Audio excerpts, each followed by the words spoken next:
Chairman, that I wish to place on record is the matter that I have raised in my supplementary affidavit in paragraph 1 to 5. I place before you, Mr. Chairman, a concern of significant importance. On the 9th of January 2020, the Commission informed me that Messrs. Trevor Sean White and Petros Johan Duploy would mention my name in their evidence. And after being served with their respective affidavits that were submitted to this Commission, I made an application to the Commission in terms of Rule 3.3.6.3 to cross-examine the two witnesses on the allegations they had made about me. Instead of being afforded an opportunity to cross-examine these witnesses based on their testimonies to this Commission, I've been advised that the Chairman has ruled that before my application is decided, I must first give evidence and submit myself to questioning. I confirm, Mr. Chairman, that I'm appearing before this Commission in order to honor that directive, as I hereby do. The Chairman, I wish to make it clear that I welcome the opportunity to give evidence before this Commission. I, however, Mr. Chairman, wish to place on record that I would have expected the Commission to firstly allow me the opportunity to cross-examine the said two witnesses on aspects of their evidence that I regard not to be based on facts, logic, and rationality. Yet I'm now expected to negate the evidence against me before the version of their evidence is even tested by this Commission. The major concern I have here is that I'm now giving evidence in denial of unfounded opinions or inferences before showing how fallible those unfounded opinions or inferences are. I therefore place this concern on record at the outset. I also wish to point out, Mr. Chairman, that I've been advised that I need to be mindful that the matter of Indaga is still before the various courts of the Republic of South Africa, where some individuals and companies are currently being prosecuted by the state. I raise this matter only for the noting by this Commission. I now turn to deal with some of the key issues as I understand them. The Chairman, I wish to confirm that I received a letter from my colleague, Dr. Zwelini Lawrence Mkhize, who was the MEC of Finance and Economic Development in KwaZulu-Natal at the time.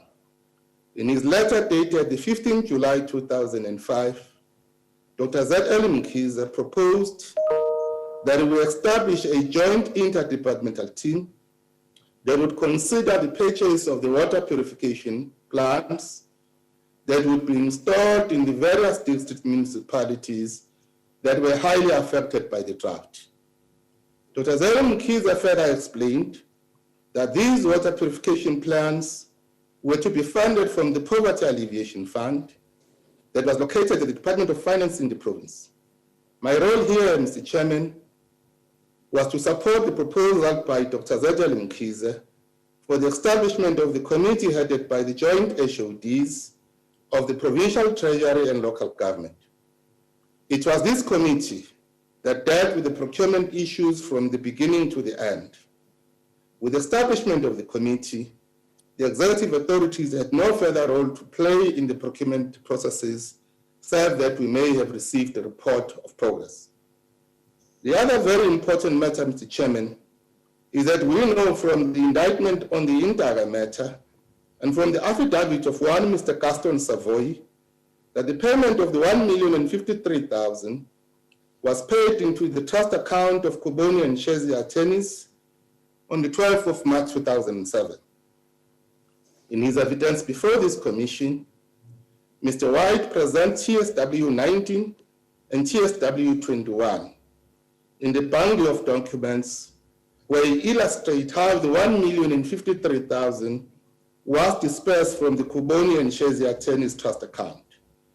In the diagram shown in TSW 21, Mr. White details that 29 payments were made between the period of 19 February 2007 and 21 August 2007.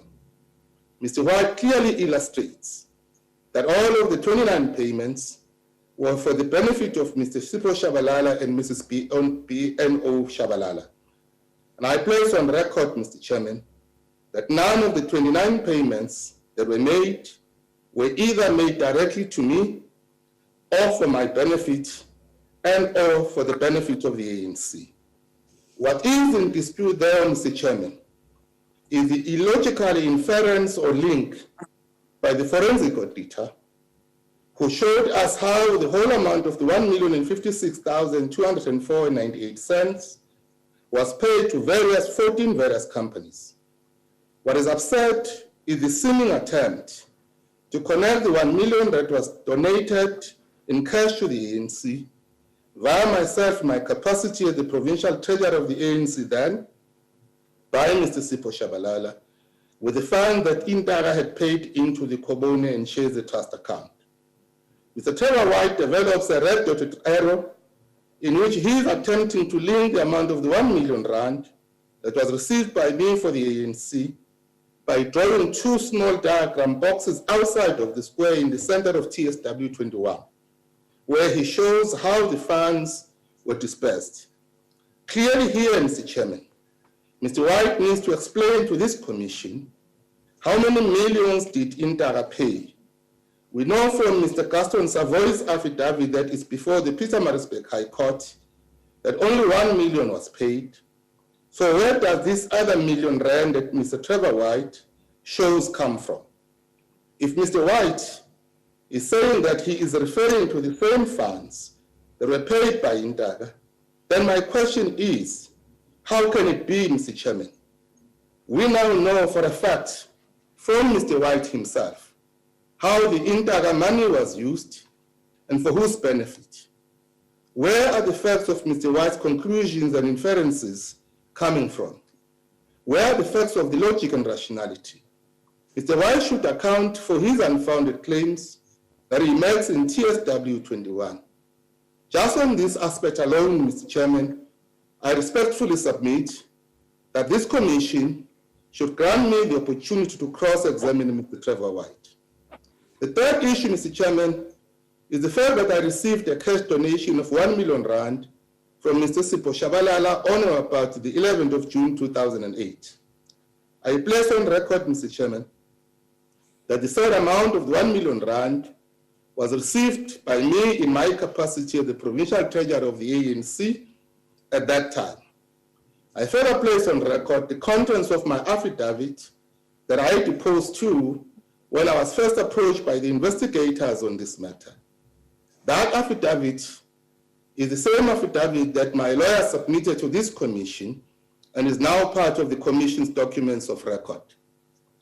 I would also like to further place on record the letter from my lawyers dated the 2nd of February 2010. In the said letter, I record that I was the authorized person to receive the donation on behalf of the ANC. I further clarify that I authorized the utilization of the funds for various purposes related to the KwaZulu-Natal ANC Provincial Conference that was held between the 20th and the 22nd of June 2008. I maintain, Mr. Chairman, as I did back then at the time, that the decision to receive the donation was bona fide on my part, and as such, the donation was received as a legitimate contribution to fund the ANC in KwaZulu-Natal. I further respectfully submit, Mr. Chairman, that the donation that I received from Mr. Sipho Shabalala was in response to a call made to ANC members, supporters, sympathizers, and friends to contribute resources in order to fund ANC activities. My submission, Mr. Chairman, in this regard are as follows. A, it is common cause that the donation I received from Mr. Sipho Shabalala was not the funds that Intara had paid into the Kobone and Sheze Trust account, because Mr. Trevor White tells us in TSW 21 that those funds were used to pay 14 companies for the benefit of the Shabalalas. Two, it was neither a policy requirement of the ANC nor necessity that donors needed to reveal the sources of their donated funds at that time. I add, for the benefit of this commission, Mr. Chairman, that our legal situation is now different, as we all know. 3, the receipt of the 1 million rand was neither unlawful, irregular, or the commission of a crime. 4, as stated in B earlier, I have no knowledge of any other source of the 1 million rand except Mr. Sipho Shabalala. Let me repeat myself on that one, Mr. Chairman. As stated earlier, I have no knowledge of any other source of the 1 million rand except from Mr. Sipho Shabalala. I place before this commission for noting that the 1 million rand donation was paid almost 10 months after the funds shown in TWS 21 had been used in its entirety by the 21st August 2007. The Chairman, I now deal with the unfounded allegation that there was political interference in the withdrawal of charges against me. Those who make these ridiculous claims, Mr. Chairman, do so for malicious intents. I wish to submit as follows on this matter, Mr. Chairman. A, that there was never a need for me to be charged in the first place. B, I made no representation to have the charges against me withdrawn. C, I wish to bring to the attention of this commission some of the relevant documents. The first is the record filed by the Director of Public Prosecutions in case number 4962/2013, held in West Natal High Court in Pietermaritzburg, and attached as marked MM6. The record was filed in terms of the court order in this application. It provides the relevant documentation to the withdrawal of the charges against me and other accused, and includes an internal memorandum by Advocate Dunywa, which negates Colonel Duploy's inferences. It shows that the decision to withdraw was taken by a meeting of officials who met in March 2012 and deliberated over 2 days. The second document is a memorandum written by Advocate Moipane Noko, explaining various decisions made by her in various prosecutions. A copy of the document is attached marked MM7. The document has been widely circulated and is in the public domain. The withdrawal of the charges against me is set out in paragraph B on pages 13 to 16 of that document. Reference is made by therein to the memorandum by Advocate Dunywa, which is the same one referred to earlier and included in the record.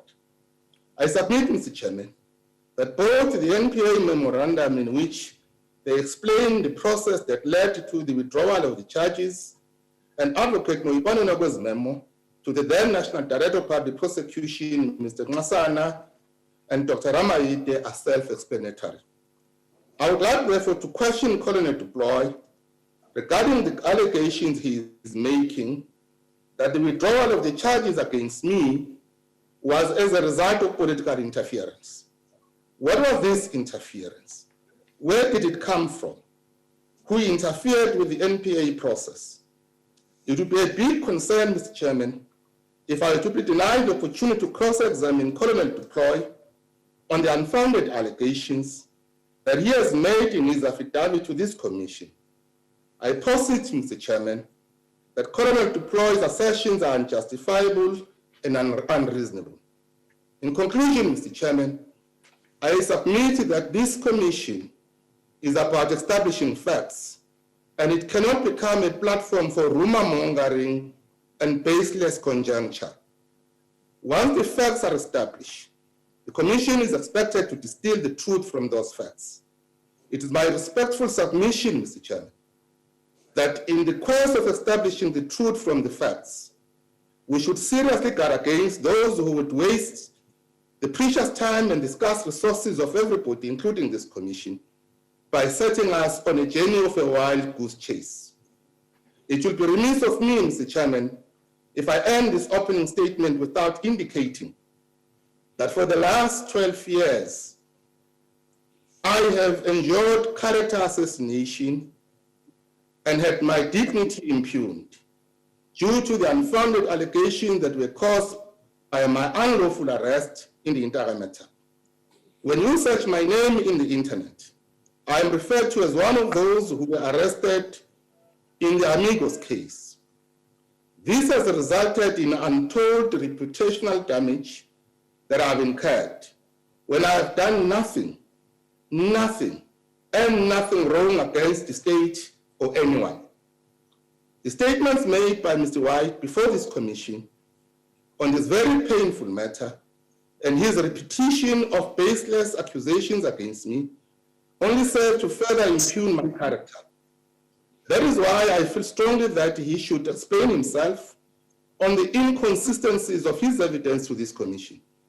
And I hope that our country can, at the very least, uphold the fundamental principle of our Constitution that we are all equal before the law, and to uphold it not selectively.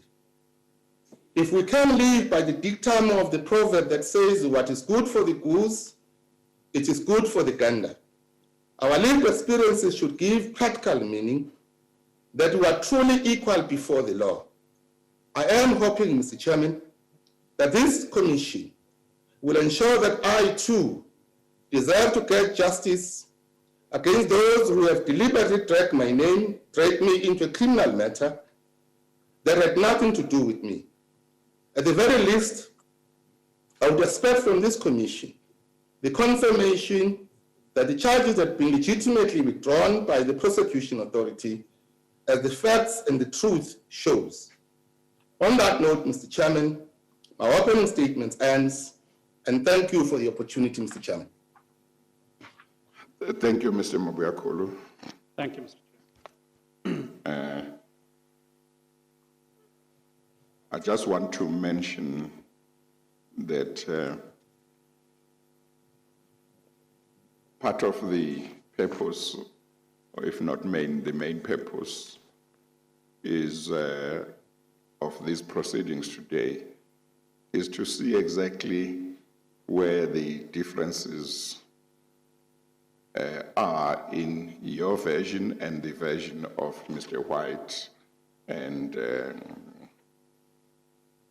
Colonel Deploy. Yeah, but particularly Mr. White and yourself in relation to the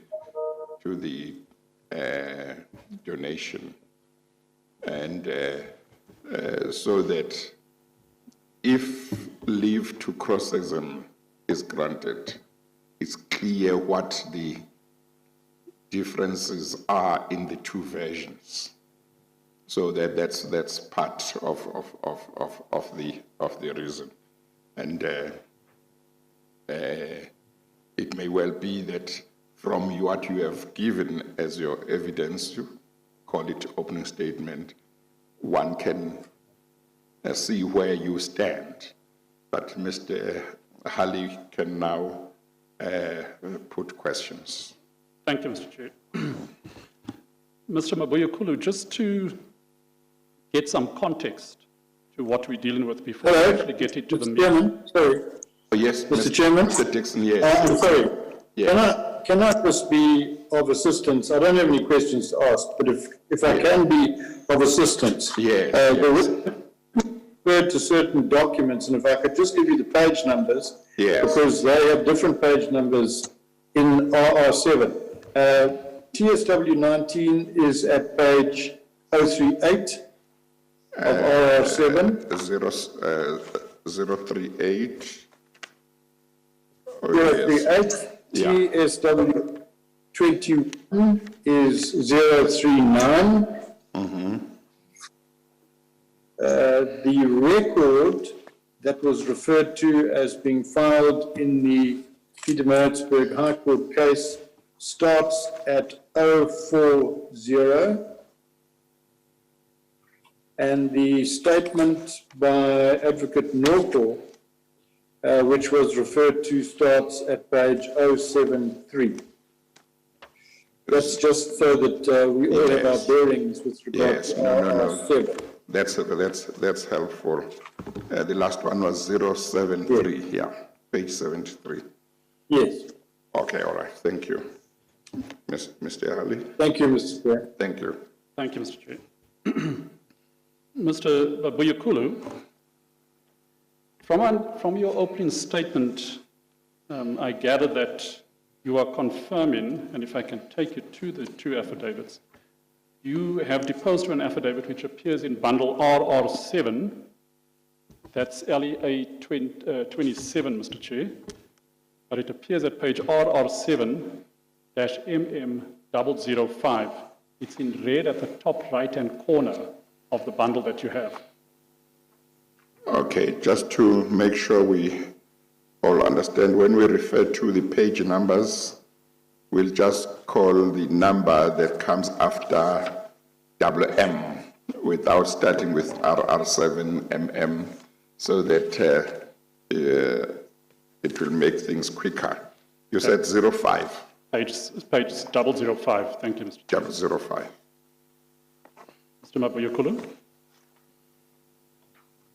I'm still looking for it, Mr. Chairman. 05. Yes, I found it, Mr. Chairman. Yes, okay. And if you look between the tram lines, you'll see that it refers to an affidavit of Michael Mabuyakhulu. Mm-hmm. You see that?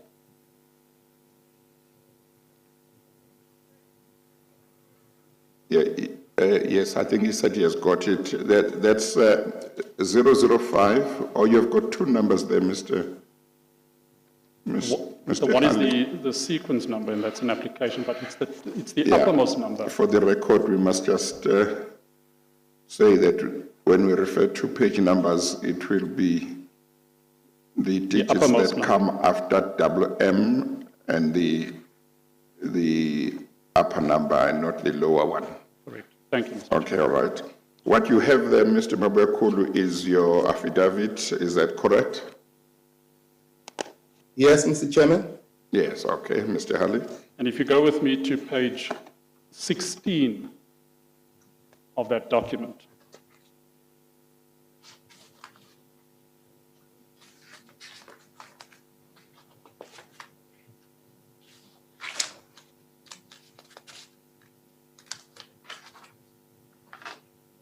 Page 16, Mr. Chairman, yes. That's your signature above the word deponent, is that correct? Correct, Mr. Chairman. And this was deposed to on the 10th of February of 2020, is that correct? Yes, Mr. Chairman. And then more recently, you've deposed to a second affidavit. And if I can take you to that, it appears at page 32 of the same bundle.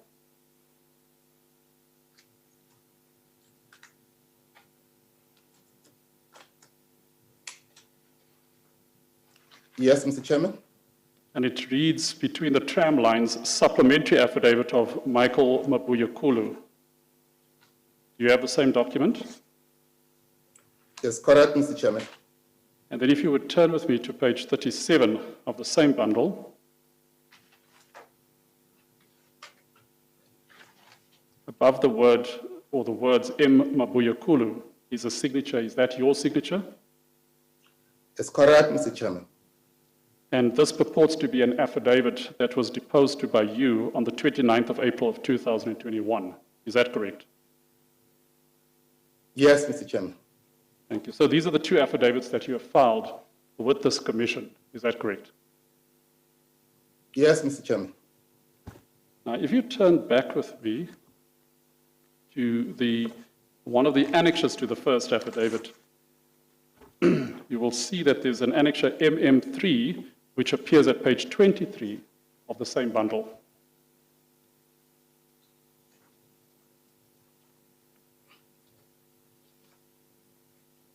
You have it?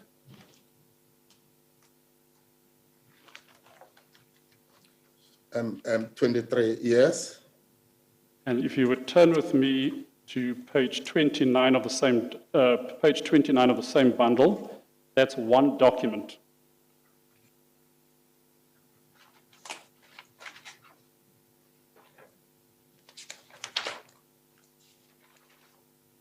Yes, Mr. Chairman. And this purports to be an affidavit, and above the word deponent on that last page is a signature. Is that your signature? It's my signature, Mr. Chairman.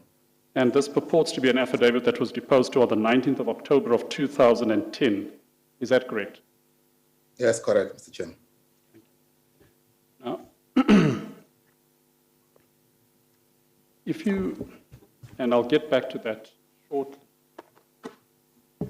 if you wouldn't mind turning with me to bundle RR4.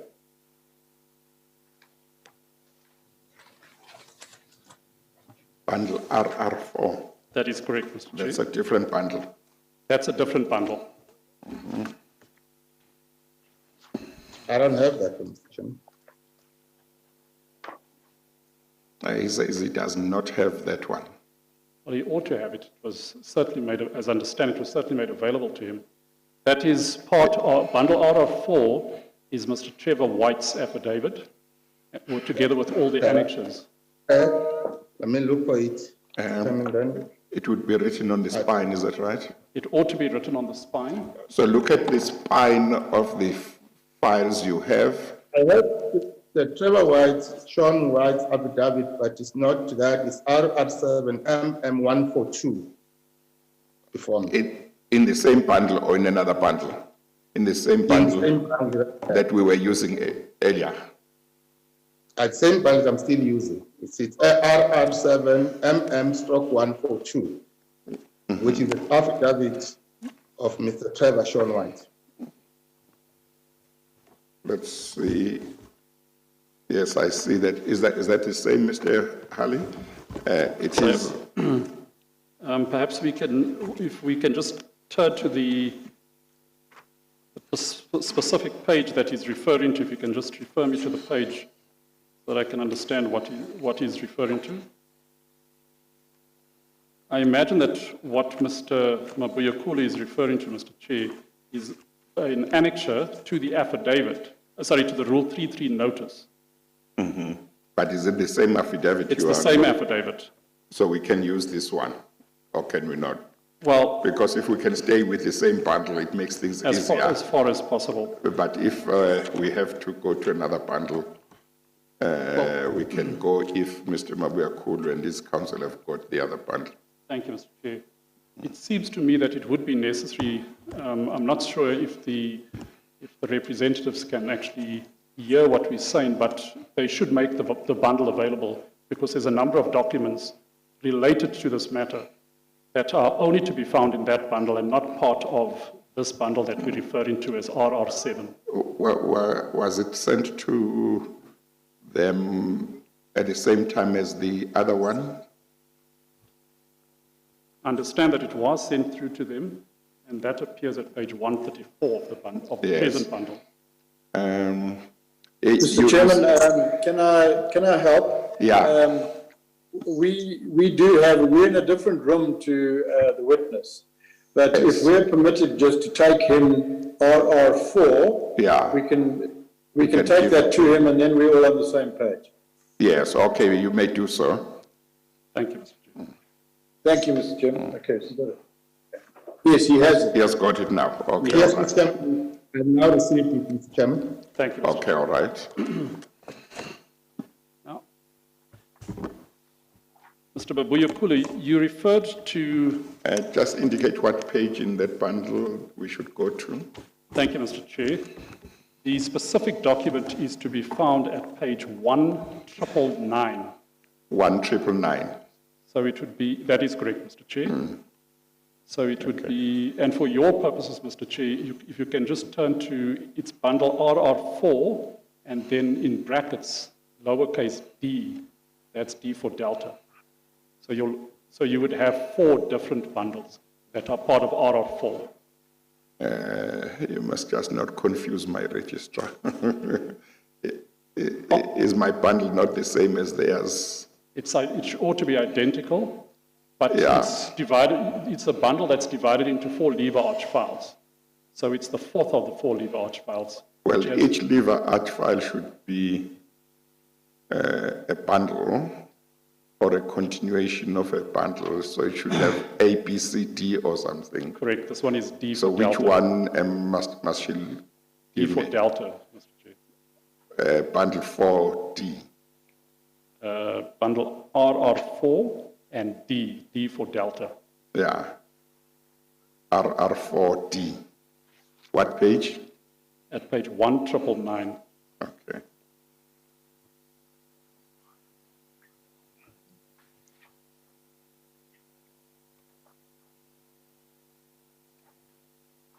Our last one goes up to. I'm sorry, Mr. Chair, we just don't have that. We have RR4 TSW 1359 through to 1404.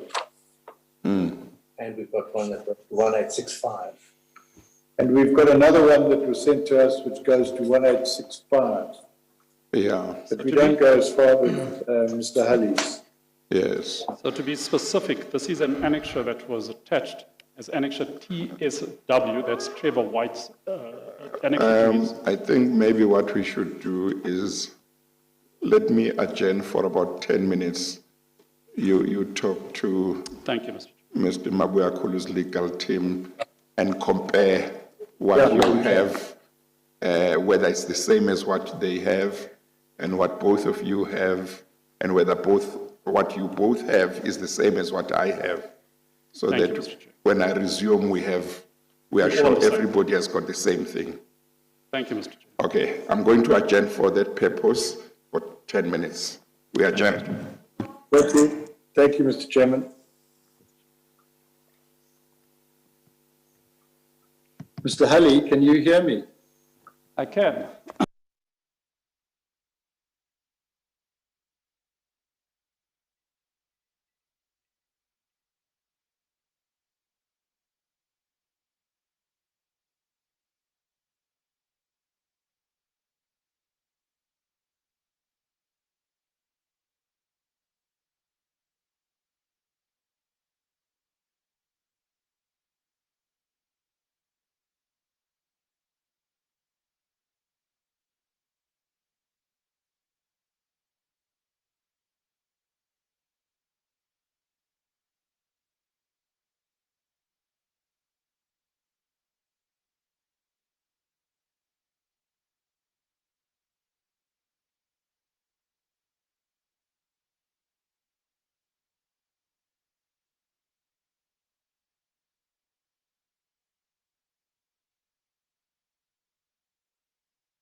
Good afternoon, Mr. Mabuyakhulu. Are you there? Yes, good afternoon, sir. Thank you. We're about to start. SC, are you there? Yes, I am here, Mr. Chairman. Yep. Thank you so much. We're about to start. Thank you. Okay.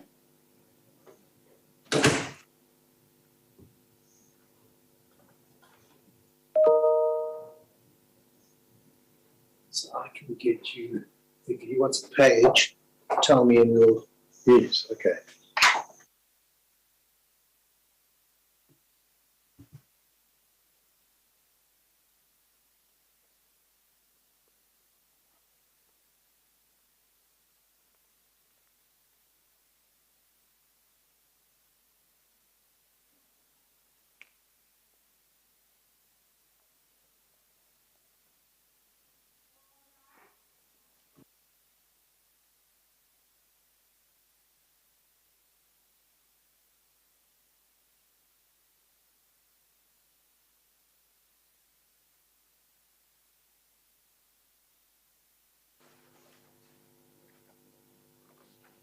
Okay, has it been sorted out?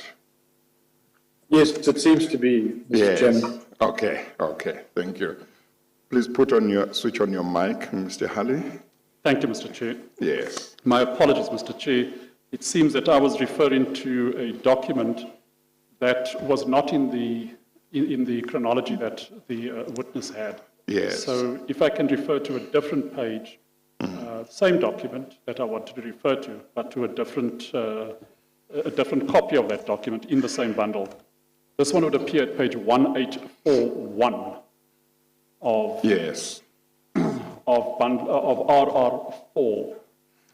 Yes, okay. I've got it. Thank you. Have you got it, Mr. Mabuyakhulu? Is, Mr. Chairman, if I understand well, it's RR4 TSW 1801. That's correct. Thank you, sir. Thank you, Okay, Mr. all Chairman. right. Thank you. I'm referring to 1841, Mr. Mabuyakhulu. I didn't catch that quite. Yeah, he has got it. Thank you, Mr. Chair. Yeah. Now, you referred during your, what you referred to as an address or an opening statement, you referred to a letter from your attorneys, which you said was dated the 2nd of February of 2010. I imagine that you are referring to this document, is that correct? A letter from Ungubani Wills Incorporated. I want to be sure that what I have, that letter, Mr. Chairman, it is referred to as 1841. That is the one you referred to. And if that is the document, that is the document that I'm referring to, that my attorney sent in 2010. Okay, and it's a letter dated 2 February 2010, and it's from Ungubani Wills Incorporated, and it's addressed to Advocate W. O'Brien, the Deputy Director of Public Prosecutions. Is that correct? Yes, correct, Mr. Chairman. Very well. And Maybe, Mr. Halley, just for the sake of completeness, let me indicate that Ms. Ngubane, and I assume that she is the one who is referred to in the name Ngubane Wills Incorporated, who appears to have been involved in the drafting of the affidavit of Mr. Mzila. yes, Was asked to provide the commission with an affidavit setting out her role in regard to that affidavit. I'm not aware that she has submitted such an affidavit, but I don't know if you know, Mr. Halley. I'm not aware of it off the top of my head. It might have been Yes. drawn to my attention on a previous occasion, but I can't Yes. confirm that on this occasion. And Mr. Shabalala was also directed to deliver an affidavit in regard to or giving his version in regard to the donation. He has responded through his attorneys and indicated that because he has been charged, he fears that he may prejudice his rights or incriminate himself if he gave the information that the commission was asking for. The commission, of course, respects the right or privilege against self-incrimination, but I would indicate that he has responded. I'm not aware that Ms. Ngubane has responded herself. So I just thought, let me mention that so that we are all aware of it. Thank you, Mr. Chair. Okay, all right. You may continue, Mr. Halley. Thank you, Mr. Chair. So just to confirm then, sir, and I think you have already done so, but I want to confirm that this firm of attorneys, Ngubane Wills Incorporated, is in fact, or was in fact at the time, your attorneys. Is that correct? That's correct, Mr. Chairman. And this letter purports to be a letter that has been addressed to Advocate O'Brien on behalf of the ANC and on your behalf. Is that an accurate reflection? That's correct. That's correct, Mr. Chairman. Thank you. I'll revert to the letter in due course. What I want to understand, insofar as the differences between your testimony and that,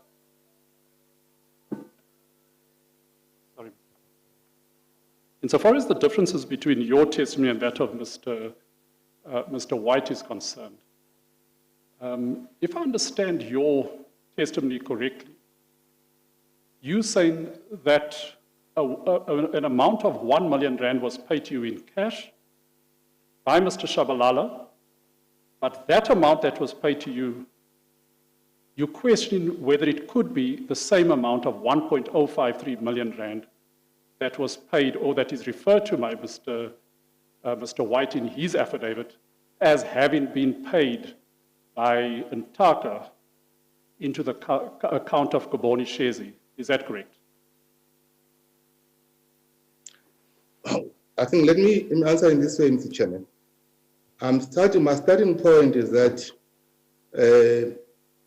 Mr. White makes the allegations that there could be a connection between the 1 million rand donation that I received as the then provincial treasurer of the ANC on behalf of the ANC, as a 1 million rand donation in cash from Mr. Shabalala, whom I received, I dare to say, Mr. Chairman, now that the records are clear, 10 months after the so-called Ntaka funds had been dispersed or had been paid into the trust account, the attorney's trust account. No. Yes, but I think the question is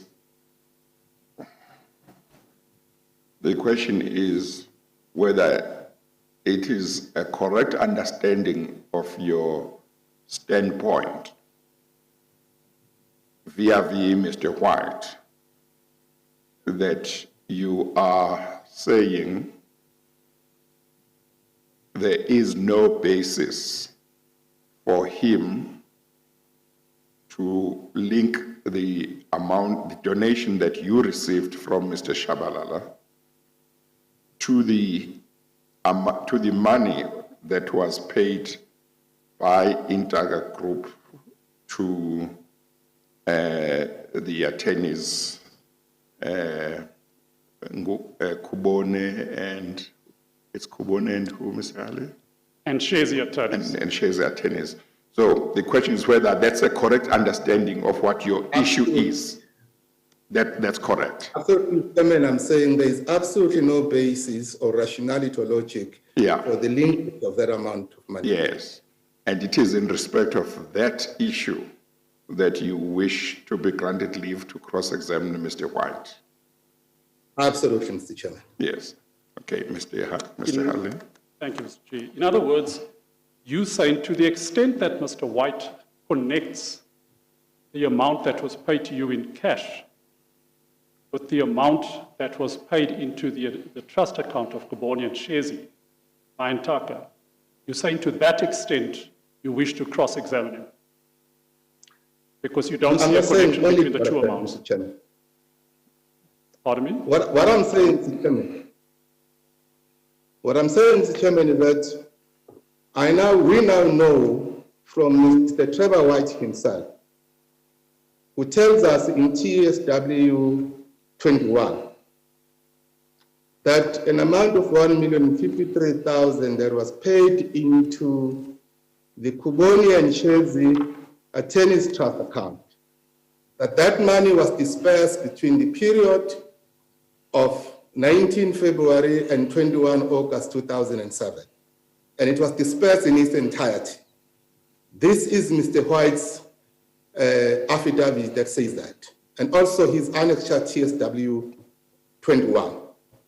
I'm saying, therefore, it is clear that Mr. White himself does not explain the rationality or the logic, how then he says the money that was paid through 29 payments to 14 different companies and was dispersed in its entirety, that the very same amount of money then find its way became the same amount of money that Mr. Shabalala may have paid to me in cash as a donation to the ANC.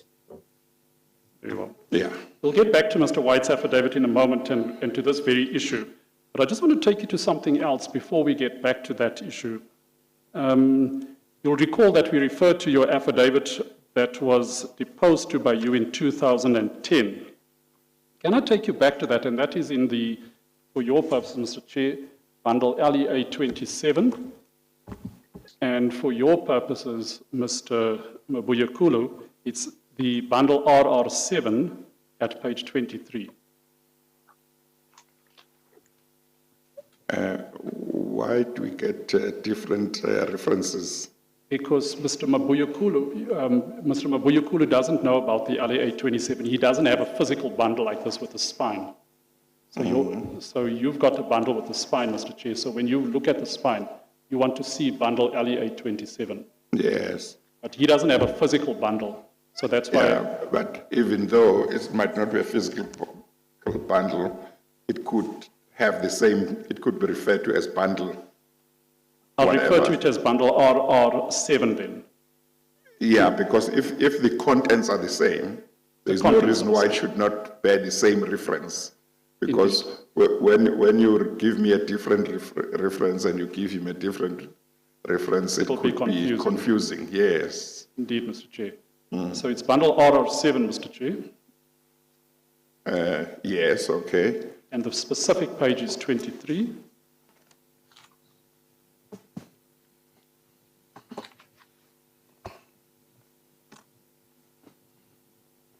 I think what you may wish to do, if it's not going to cause any problem, is to tell Mr. Mabuyakhulu that his bundle that is written, whatever the reference is, from now on you will refer to it as the same as mine. So you can make a note, whatever, so that when you refer us to make a reference to any pages, it's the same reference for all of us. Thank you, Mr. Chair.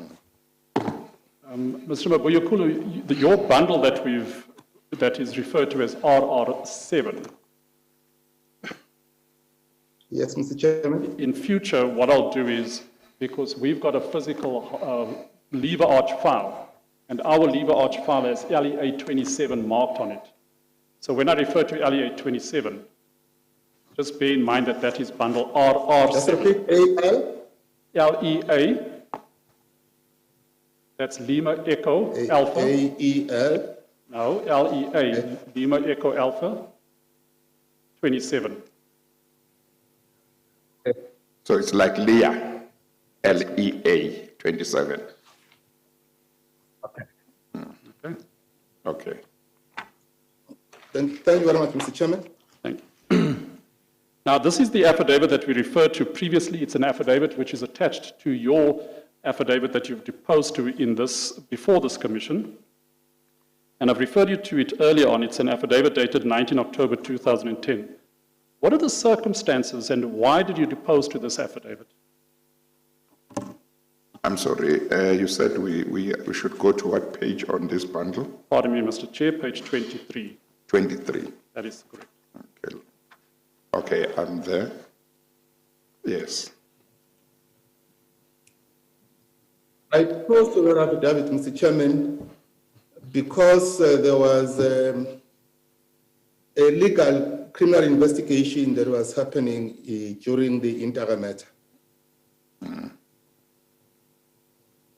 And but what was the purpose? Why were you called upon to testify or to depose to an affidavit at all?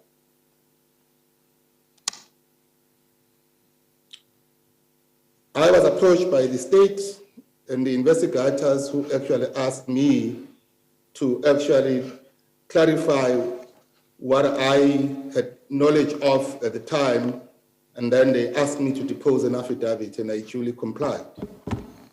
And the reason why they were aware that you had knowledge that might be relevant was because of your letter, or rather because of your attorney's letter of the 2nd of February 2010, is that correct? In other words, the letter from My attorney's was... letter was in response. No, Mr. Chairman, my attorney's letter was in response to the request from the investigators and the prosecution for them to actually know what was happening. So all of these issues were at the instance of the investigations and the prosecution. So is the position that, as you understood it, in effect, the investigators wanted to hear your side of the story? Absolutely, Mr. Chairman. Okay. And your understanding is that the investigators were investigating the question of the £1 million donation that had been made or allegedly been made to the ANC. Is that correct? My understanding, Mr. Chairman, was that the investigators were investigating the allegedly money that had been paid, and they were actually trying to establish whether there was a link with the donation received by the ANC and the money paid into the trust account, where there was any link between the two. Now, so when you say a link between the money that had been paid to the ANC, what money are we referring to now? Are we talking about the £1 million? I think let's go back for the record, Mr. Chairman. I was hoping that Council would have understood that there is an amount of about R1,053,000 that had been paid into the trust account of Kuboni and Shezi trust account by Indak. And then there is R1 million donation that was donated in cash that was received by me in my capacity as the ANC treasurer on and around the 11th of June 2008. And that the two, as I say earlier, and the chairman has asked me that question, and I've said, I'm actually saying there is no basis in linking the two as far as I'm concerned. Okay. Now, I understand the point that you're making. You're making the point that the amount that had been paid into the account of Kuboni Shezi was paid in 2007, in March of 2007 to be precise. The amount that was given to you was paid to you in June of 2008, correct? But he That's also correct. makes the point that in between, on Mr. White's own version, if I understand him correctly, the amount that came from Kuboni and Shezi attorneys that was sent to Mr. Shabalala was used for various purposes. He says it was by Mr. dispersed. Shabalala. He says it was dispersed. Yes. That is correct. Yes. So I think that's part of Thank you, Mr. Chair. what he says here. So the And point, then therefore he says, what's the basis for saying that if that amount was dispersed by Shabalala, what's the basis for saying the amount that I received on behalf of the ANC came from Intaka? I'm interpreting your evidence correctly. You're absolutely correct, Mr. Chairman. Yes, okay. thank you very much, Mr. Mabuyakhulu. So I understand the basis of the distinction between the two amounts from your perspective. What I'm trying to understand is when the police were making inquiry, or the Hawks were making inquiries about the link between these two amounts, who told the Hawks, or who told the police about the 1 million rand that had been paid to you in 2008? Where did they get that from? I may not know any other witness that may have said that, but I know for a fact that when I was approached, I did honestly indicated that I did receive a donation of 1 million rand in cash on or around about the 11th of June 2008. And that is actually also confirmed in my affidavit. Okay, so let's consider that question, but let's look at the letter of Ngubani Worlds Incorporated, which is now, if we can go back to RR4, Mr. Chair, at page 1841.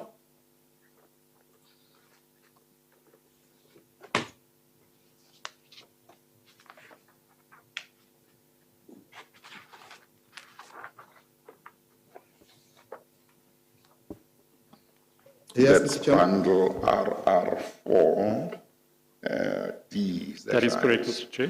And page 1841. 1841. Okay, that's the letter from Ngubane and Worlds. Willis attorneys. That is so, Mr. Chair.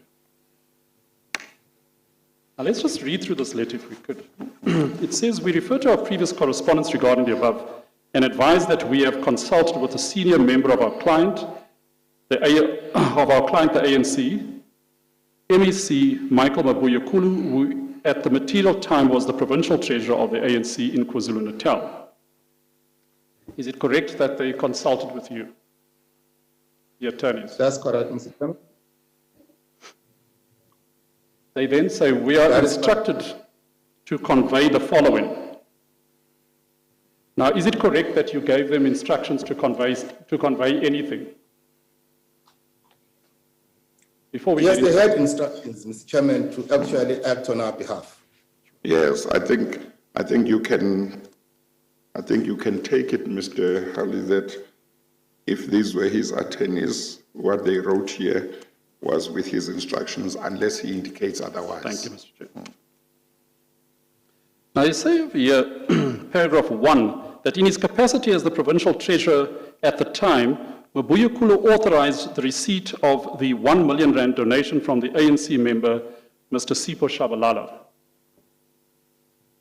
Correct? That's correct, Mr. Chairman.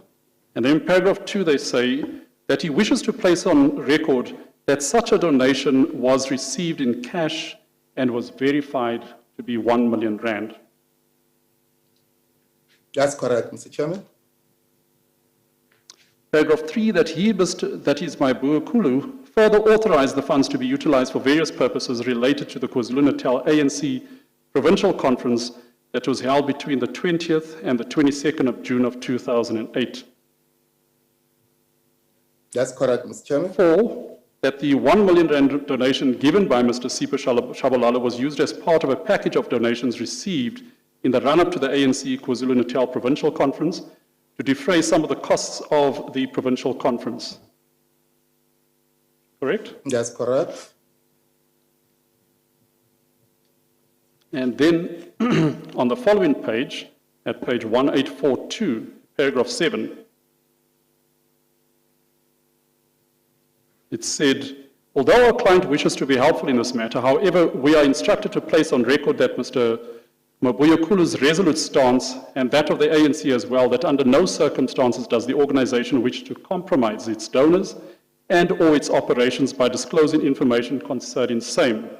Safe to say that the particular donation was included in the report to the conference in the Treasurer's report. Specifically, it was included in the globular amount of 7,227,707 Rand listed as a donation in the income statement. Correct? Yes, Mr. Chairman.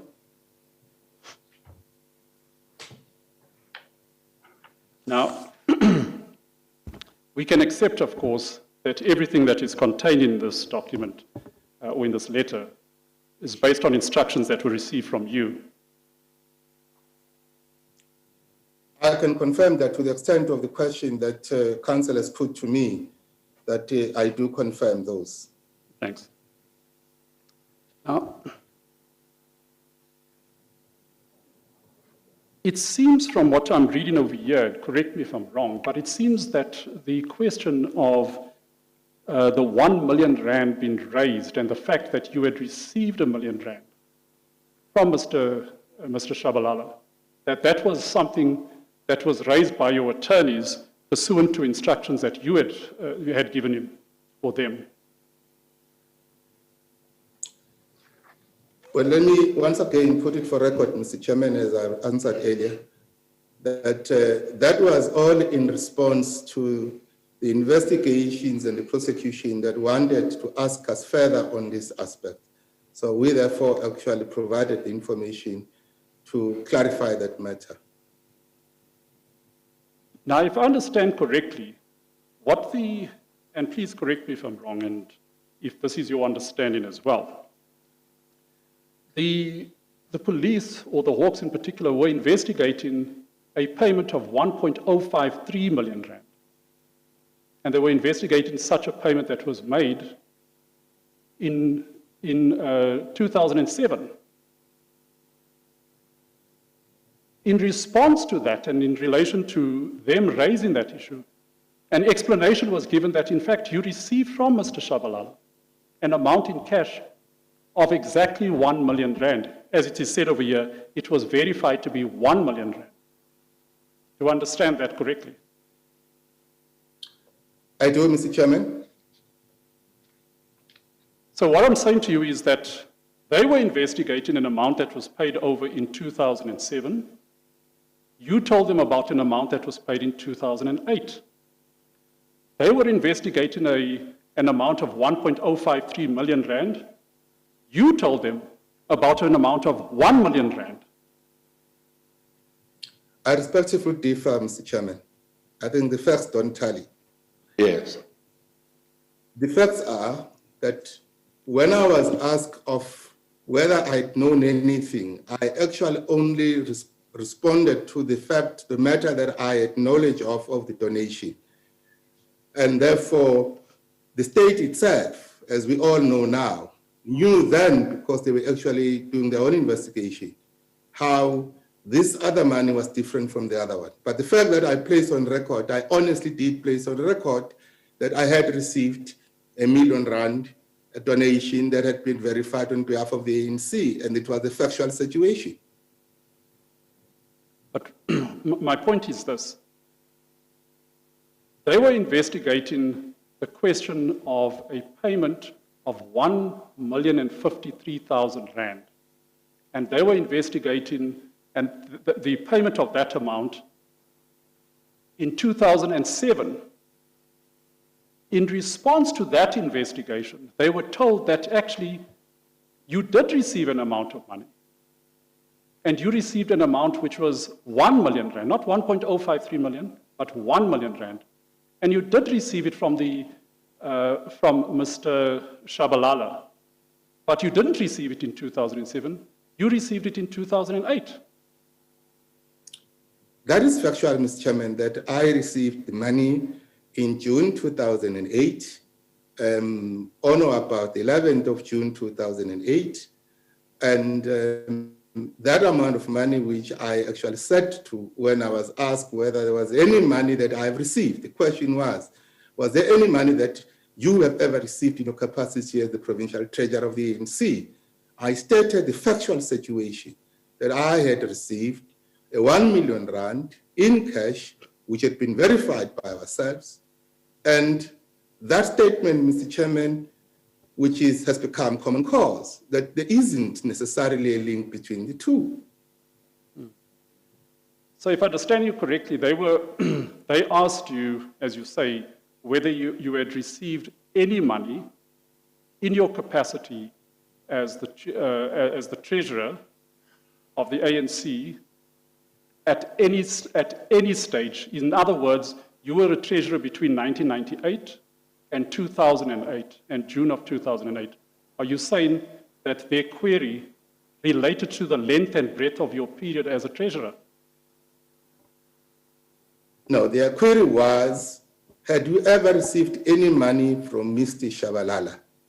And my response was, yes, I had received money from Mr. Shabalala, and I stated the period around which I were able to receive that money, which both my affidavits and the letters of my attorneys, all of them attest to the very factual situation.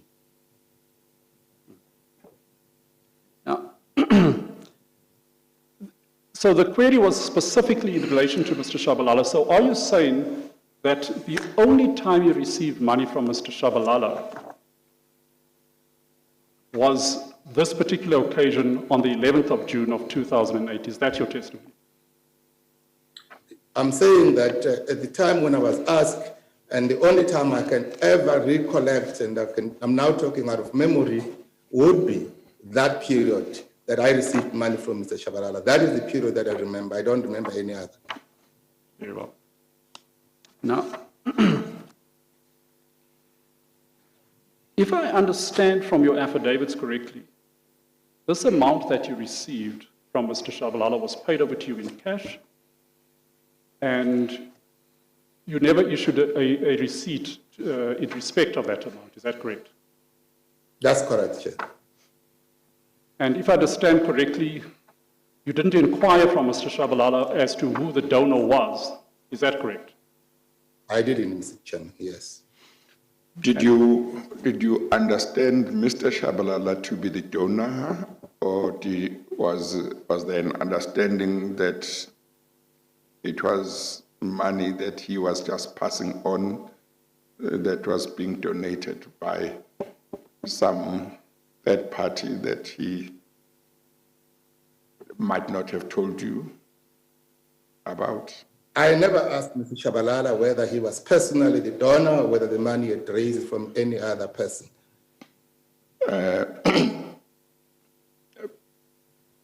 But is the position that he approached you and said he had some money to donate to the ANC? Yes, that is the position, Mr. Chairman. Yes. And that position was following my call, which I had made to the members, supporters, the friends, sympathizers of the ANC to donate for the activities of funding of the activities of the ANC. So when he told you that he had money to donate, did he at that stage mention how much money he had that he wanted to donate? He didn't mention, Mr. Chairman. I only knew when I then received the money. At the time, he didn't mention. Yes. And when he gave you the money, was that in your office? Was it in his office? Was it in your home or residence, or in his home, or what was the venue? We met at the ANC office because Mr. Shabalala was an ANC member. So he came to the ANC office and we met in my provincial treasurer's office. Yes, and he was carrying the money in cash. And he brought the money to us in cash, and then we received the money. Yes. Do you recall how he was carrying it? Was it in a bag? Was it in his pockets? how 1 million rand is not, how was he carrying it? Definitely, Mr. Chairman, although I can't precisely recall the finer details, because I'm talking about almost something that happened 10, more than 12 years 14 ago. years ago, but definitely it wasn't in the pockets. That definitely, but whether it was in a what bag, whatever, or I can't remember, but You he can't was carrying remember. it in some container. Yes. He had with him. So I honestly cannot recall whether it was a bag or a plastic, whatever. Yes. I would be representing myself in that regard. Yes. So he gave it to you while you were at ANC offices. Yes, Mr. Chairman. Would you, as treasurer of the ANC at the time, have had an office that you used as treasurer of the ANC at the ANC offices? I had you have Mr. your Chairman, own because I was office? one of the officials. I was one of the Yes. top 5. You were full-time, Okay. actually. Is that right? Oh, no, I you were not wasn't full-time. but I was one of the top 5 officials of the ANC. Yeah, in the general province. office in the provincial offices of the ANC, Yes. which is still even now, right now. Yes. Okay. And what is the procedure for donations in the ANC? When you receive a donation, what is expected of you in terms of processing it, and how, who may use it, who may not use it? What do you do with it? Well, I'm not sure. I can't speak for now, Mr. Chairman, because I've been out of being treasurer of the ANC Yes. since June 2008. I can only speak About that. for that particular period when I was treasurer. Yes, yeah. The Constitution of the ANC empowers that the treasurer should be the one who's doing fundraising. We should be able to see to it that the resources of the organizations are maintained. Of course, the one compounding factor in this particular instance, Mr. Chairman, was the fact that we were already left with 9 days before the provincial conference, which was due to take place on the 28th to the 22nd of June 2008. And hence, therefore, we already were swamped by the need for us to be able to actually pay for the costs associated with the hosting of the conference. Hence, we took a decision, I took a decision then as provincial treasurer, that we would then actually be able to use the money in paying for some of the costs that were associated with the preparation of the provincial conference. But what was, that's what you did, but what was the procedure, official procedure? Was there not a procedure to the effect that if you receive a donation, for example, you must issue a receipt, you must have it banked, deposited in the ANC's account before it can be used? Was there not such a procedure? Well, let me say, Mr. Chairman, at the time, I may be actually speaking out of recollection. I can't recall all of the exact details, but what I knew for myself that I needed to report, for instance, that I had received donation, and that those donations needed to be part of the report that goes to the structures of the movement of the ANC, so that I can confirm that money has been received, and if we have used the money, how have we used the money, so that we can be able to properly account, both to the executive committee of the ANC at the time, in particular the provincial executive committee. So is your answer that you don't know or you can't remember what procedure, if any, was in place in the ANC as to what should be done when a member of the ANC or a leader of the ANC receives donations meant for the ANC? Is that what you are saying? What I'm saying, I cannot recall the nitty-gritties of what procedures may have been there. However, I do say, Mr. Chairman, and I stated that there was an obligation for one to report to the structures once you have been able to receive money or donations. And this is what I actually duly did, that at the time after reporting, receiving this, even with the disbursements, we then duly reported. Yes. Mr. Halle? Thank you, Mr. Chair. When you say that you had to report to the structures, precisely what do you mean? Who are the individuals who occupy those? What are the structures and who are the individuals that you have to report to? We had to report to the Provincial Executive Committee, the PEC, but in this particular instance, because already the PEC term was at its tail end, we had actually then reported as part of the Treasurer's report to the Provincial Conference.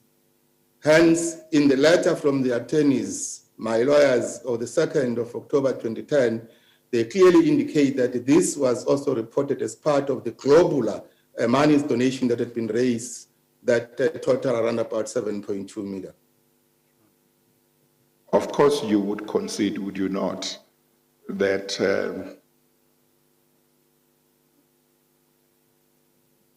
it would not be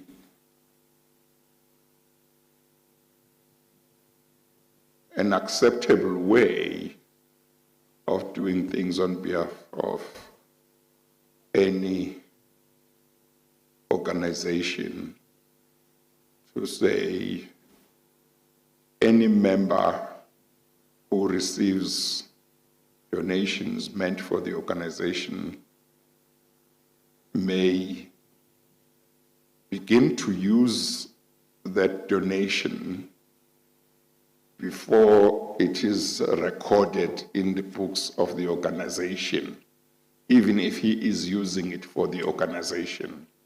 Would you not concede that that would not be,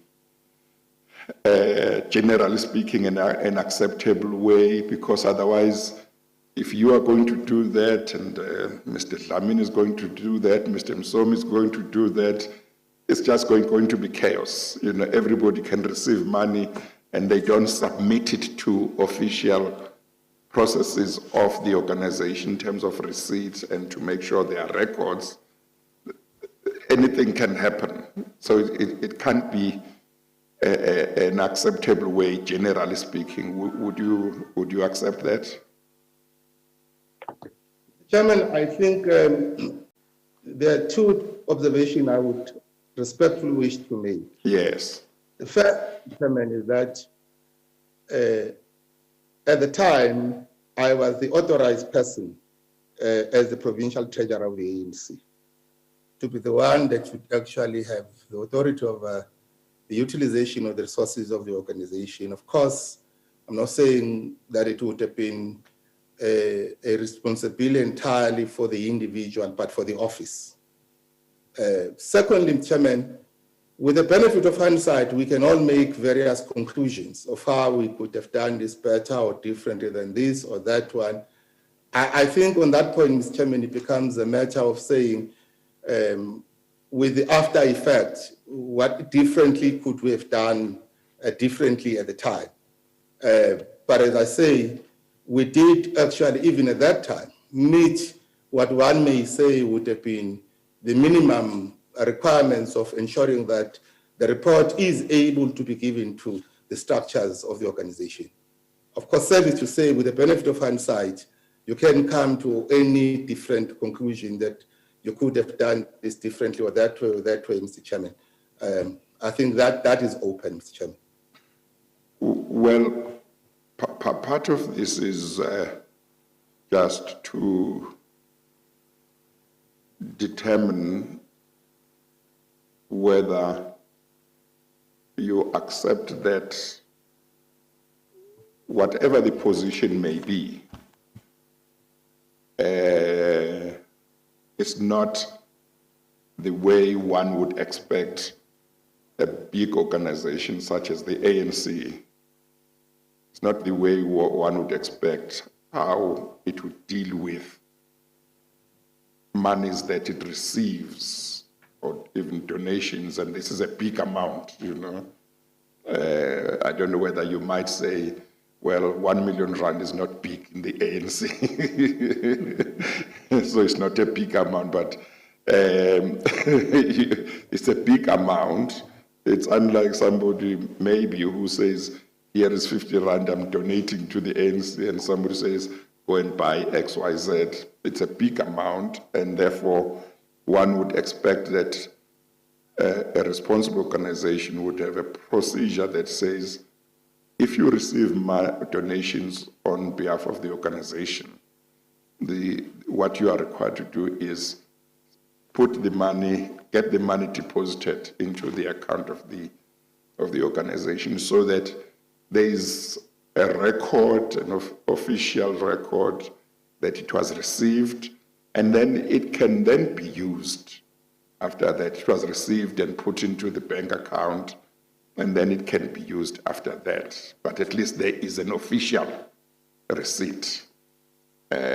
You would accept that, I would imagine. No, yes, I do accept, Mr. Chairman, because as I say, we did receive a lot of donations. Yes. We would, of course, in some of deposited them so that we could ensure that we use them. In this particular case, Mr. Chairman, I only make one caveat, though, to say, because at that particular instance, we were facing the pressures of expenditure that needed to be dispersed for the purposes of conference, which was 9 days away. We may then have responded to that pressure. But I think the procedure that the ANC had, a procedure, as I say, even if I can't recall, there was one, and I'm not saying there wasn't. And therefore, in that regard, Mr. Chairman, that there were processes that would actually ordinarily. Yes. Well, I wanted to say, you know, because when you talk about an organization such as the ANC, you're not talking about some spaza shop. There would be. Chairman, on that point, and I'm not even saying, Mr. Chairman, $1 million rand is a small amount of money. Yes. As I say, Mr. Chairman, we may have acted with the pressures of the time because of, as I say, that we already had got expenditure that needed to be paid for the preparations of the pending conference that was due to take place on the 28th to the 22nd of June 2008. But also when you talk about the pressures of the time, the other issue that arises is this is not like a situation where you are provincial treasurer of the ANC in KwaZulu-Natal and this donation is being given to you when you are in Limpopo for a weekend or something, and it's being given to you at the ANC offices. So why can't you get it received and deposited properly, even if there are pressures, because it's just the following day, and it's cash, the following day or 2 days should be available for the ANC to use. So unlike if you receive it when you are far away and have to travel, but you are at the offices where whatever you may need to do is there and should be available. You understand that?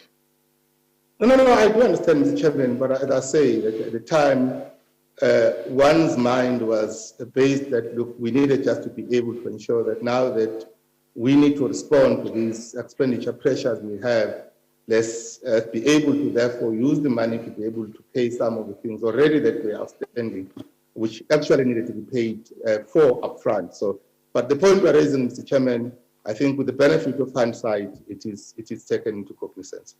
It's accepted. Yes, Mr. Halley. Thank you, Mr. Chair. Now, if I recall correctly, you were the KwaZulu-Natal MEC for Local Government and Traditional Affairs, is that correct? Yes, Mr. Chairman. And you were also the KwaZulu-Natal Provincial Treasurer for the ANC. Yes, Mr. Chairman. And if I understand correctly, well, let me just understand this. What were your qualifications? In terms of what, Did you have Mr. any Chairman? tertiary qualifications? Did you have any professional qualifications? I do, Mr. Chairman. Which is what? I hold an honors degree in management. I also hold a postgraduate diploma in business management. And I have a number of certificates, which I don't think it is relevant for the purposes of today's proceedings. Now, at the time that you were the MEC, and at the time that you were the provincial treasurer, did you hold these qualifications, the honors in management and the postgraduate diploma in management? I did. So, I mean, you would obviously understand the importance, no doubt, of keeping proper records for financial purposes. I think it's the point that this chair has conversed with me, and I've actually made an observation on that point, Mr. Chairman.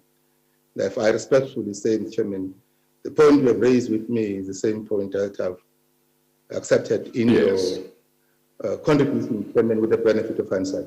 Well, the only point I'm getting to, or the only point that I wish to make about this, is that it would strike me as not being an issue of hindsight.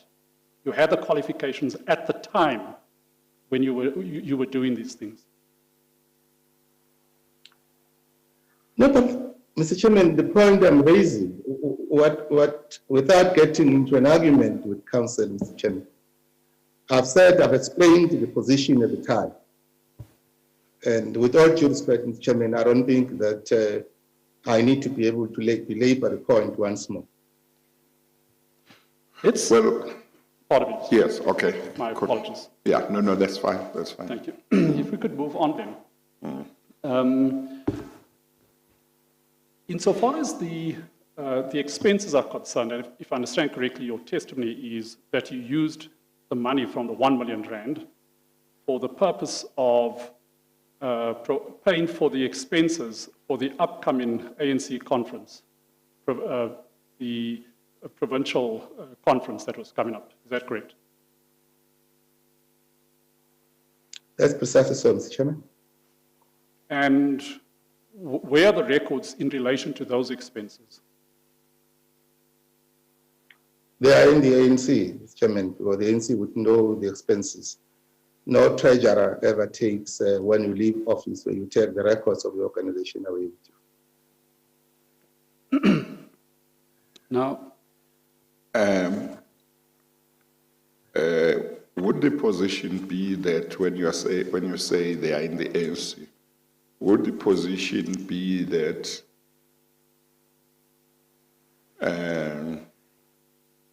there would be distinct documentation that relates to payments that you made using that donation, or is the position that one will never be able to say these payments came from that donation, these other payments came from other donations? What would be the position? I'm not in a position to be able to make those kinds of clear decisions in terms as I appear now. Because as I say, what one did at the time was to be able to ensure that in one's report to the conference, where I didn't stand as provincial treasurer and I was not elected back into the executive committee, was to report. And therefore, having reported, then, of course, the organization would have then been able to deal with those matters going forward. But the details of those would not be within my purview as I speak right now.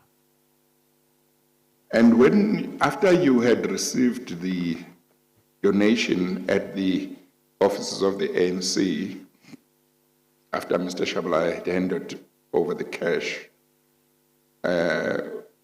did you keep the cash with you until you gave it out to pay, or you gave somebody to pay, or was the cash kept with somebody else for some time before it was used to make payments? As I recall, Mr. Chairman, again, I'm now speaking out of memory in terms of having to recall all those final details. I would say, Mr. Chairman, as I recall it, the money at the time, I think one kept it in the ANC office, in the safe in the ANC office. But I cannot recall now the details of the actual expenditure, because I think I can't be able to recall that, but it was yes, it wouldn't have been me who would be sitting down and dealing with this and that and paying that, but it's a matter of memory on those one, how it could have been done. But I would have actually made the resources available for the payment of those pressing expenditures at the time. Would there have been a safe in the ANC where you would have put it after receiving it? Or when you say you would have put it in, placed it in the ANC? And that, as I recall, there was a safe, but it was, yes, it was not one of those built-in, some almost vault safe, but there was a safe that was there at the time in the office of the ANC. Because to keep not only that, it keep petty cash and many other things. Yes. So there was, yeah. Yes, and you would have had kept the key, or somebody else would have kept the key, safe key? Yes, at the time, I would have actually been able to have access to the safe, and either myself or the bookkeeper that would have been the person that I worked with. But I think I would have actually either had the access to the safe, as my memory as I recollect. And do you have a recollection as to how long you might have kept it in the safe before starting to have it used to make payments, or authorizing somebody to take from it to make payments? I honestly cannot remember, Mr. Chairman. Except to say, as I say, we were 9 days away from the provincial conference. And therefore, there was this pressure that we needed to actually be able to ensure that we start paying for some of the very outstanding preparatory expenditure that was required for the conference. So that would have been actually been done. So how long that would have happened, I really would not recall, Mr. Chairman. But I think, as I say, there was already an existing pressure to ensure that we actually start paying for the conference activity. And you said you didn't issue a receipt to Mr. Shabalala when you got the money? No, I didn't, Mr. Chairman. That one, I think I don't remember issuing. That's why even I went back after the 2010, I couldn't recall issuing any a receipt to Mr. Shabalala. But did you say you accept, or did you say you are not sure whether the policies or procedures of the ANC required you to issue a receipt for a legitimate donation being made by somebody to the organization? I said, Mr. Chairman, I do not remember all of the nuances regarding the policies of the time. Save to say there was a policy that amongst it that required one that you actually needed to be able to report to the structures of the organization if you have received any funds on behalf of the organization. Of course, you at this time you said your term was coming to an end, your term of office as treasurer. Is that right? Correct, Mr. Chairman. Yes, because the conference that you were busy preparing for was a conference where there was going to be an election of office bearers. Is that right? That's correct, Mr. Chairman. And one would think that you would have over the period of your term of office, over your term of office, you would have received many donations from people. Would that be correct? That's correct, Mr. Chairman. Yes. And some of those would have been cash, or most of them, or all of them. Do you recall normally how people donated to the ANC? Was it normal to give cash, or was it not normal? Well, it was back then, Mr. Chairman, the issue of receiving, making donations in cash was a normal feature, of course, although you would have others being able to then, make money into, donating money into the ANC fundraising account. Yes. But I think it was common that you would actually get people donating in cash back then. Yes. And I guess cash, even in large amounts, such as hundreds of thousands of rands, or even $1 million or more. So in other words, when you say it was common, in terms of amounts, sometimes it would be big amounts that were in cash, or what was the position? I just want to see whether 1 million rand in cash. Sorry? I will simply be speculating, Mr. Chairman, if I say I can recall for the whole period. Yes. That I was treasurer, which is yes. How much I would only be speculating. Yes. I would not. Yes. But in terms of the issuing of receipts in regard to those other cash donations, where did you issue receipts in regard to others?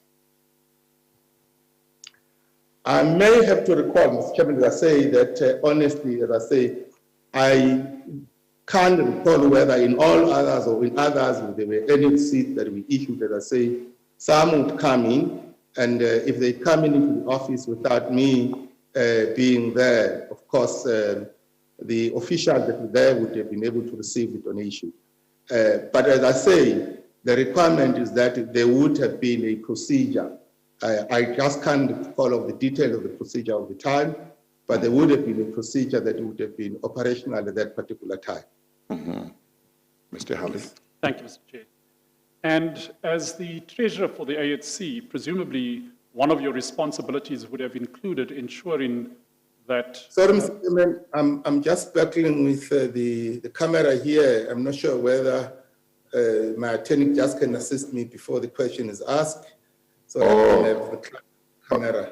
You can't see us or what? I can't see. Oh, okay. Well, maybe the technicians this side could assist. If you would allow them to. But if they can assist, that's fine. They may do so. Oh, so I'm being advised that it may be probably on the other side, the commission side. Oh, yes. The technicians will, somebody is talking to the technicians. You must just tell us when you are able to see us. But you can hear us. I can hear you. Yes. Okay, maybe what we should do is, in the interest of time, is let's continue, even though you don't see us, as long as you hear us, because we can hear you too.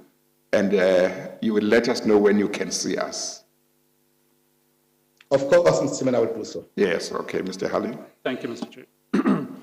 Now, what I was suggesting, or rather inquiring about, is whether amongst your duties as the treasurer was a responsibility to ensure that the annual financial statements were prepared by the relevant auditors for the ANC. It was, Mr. Chairman. So over the years, that was, you came into office as the ANC treasurer, KwaZulu-Natal treasurer that is. In 1998, you left office in 2008. So during that period of time, you would have been responsible for ensuring that all the annual financial statements or rather the responsibility for the preparation of the financial statements was handed over to the relevant auditors. Is that correct? Yes, correct, Mr. Chairman. And you would obviously appreciate, given your management, your background with a postgraduate degree in management and an honors degree in management, you would appreciate, of course, that it would be vital for them to have a record of all documentation to be able to give a fair reflection of the financial statements, correct? Just repeat the question again. In order for the auditors to conduct a proper audit and to prepare annual financial statements and to properly or fairly reflect the affairs, and I'm talking specifically the financial affairs of the ANC in KwaZulu-Natal, they need proper records for that purpose. Correct? Yes, Mr. Chairman. And if they don't have proper records, they can't Yes, Mr. Chairman. present their audit report fairly. Is that right? Yes, Mr. Chairman. Now, if I can once again refer you to... Sorry, Mr. Halley, before you continue, Mr. Chairman, I now can see Mr. You Halley. can see us, okay, all right. Thank His you. picture is not It's not right clear. as well. Oh, okay. Maybe it's going to improve the technicians hear what we are saying. Thank you. Mr. Mabuyakhulu can see us, but the picture is not as clear as it should be. Okay, all right. Thank you, Mr. Chair. Thank you. Of course, the other point, Mr. Mabuyakhulu, would be that if donations are not recorded, there are no official records of the donations in the organization, there might be difficulty in paying tax on those donations, isn't it? Well, my understanding, I'm not sure, Mr. Chairman, I would ask to be advised on this element, that the ANC was registered as a non-tax-paying organization at the time. Yes. What the situation may have been done. So I think the issue of paying of taxation in this regard would not come to the equation. But I would still want to take counsel on that aspect. Yeah. Mr. Halley, you want to take it from there? Thank you, Mr. Chair. If you could turn with me to bundle RR4 at page 1849. 1849.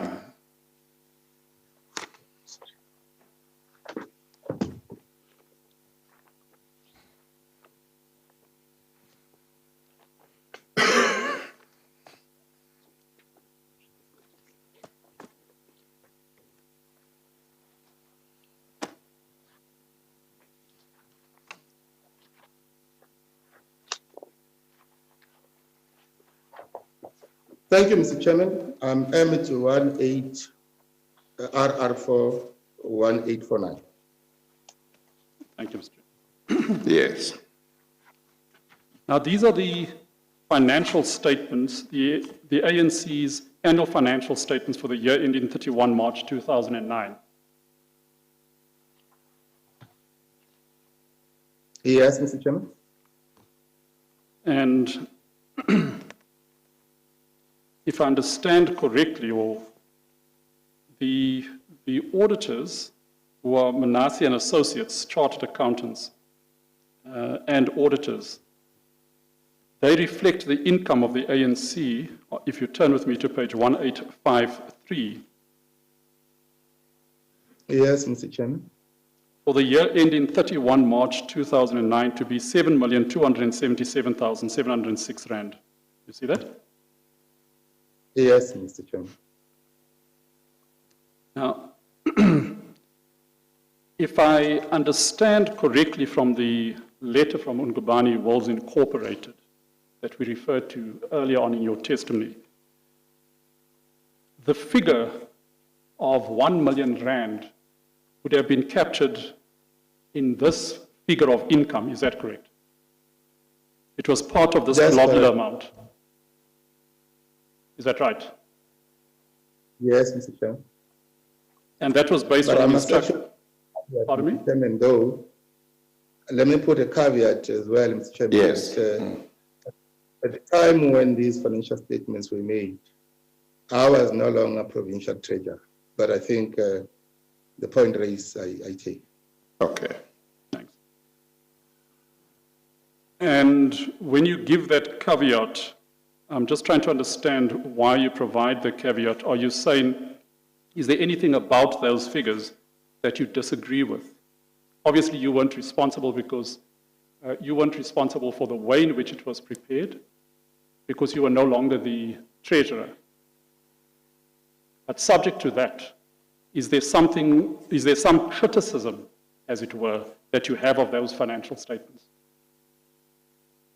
No, I'm just placing for the record for the benefit of the commission and the chair that at the time when those financial statements were concluded, were finalized, I was no longer treasurer. I was no longer in the office of the position of provincial treasurer.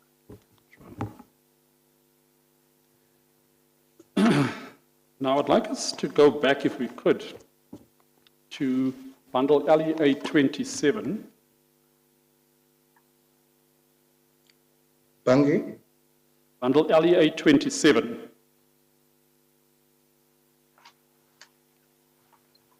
And specifically to the affidavit that you deposed to in 2010.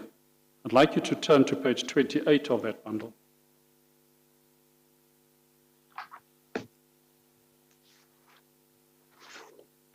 Yes, thank you, Mr. Chairman. Now, you say there at paragraph 12.2, I'm sorry, what is the page number? pardon me, Mr. Chair, it's page 28, Okay. I'm there. and it's paragraph 12.2. Yeah. You say, I ceased to be the provincial treasurer of the ANC immediately after the election of the new provincial treasurer during June 2008 conference. I therefore was not responsible for the way that these were treated in the next financial statements, which was prepared sometime after March of the following year.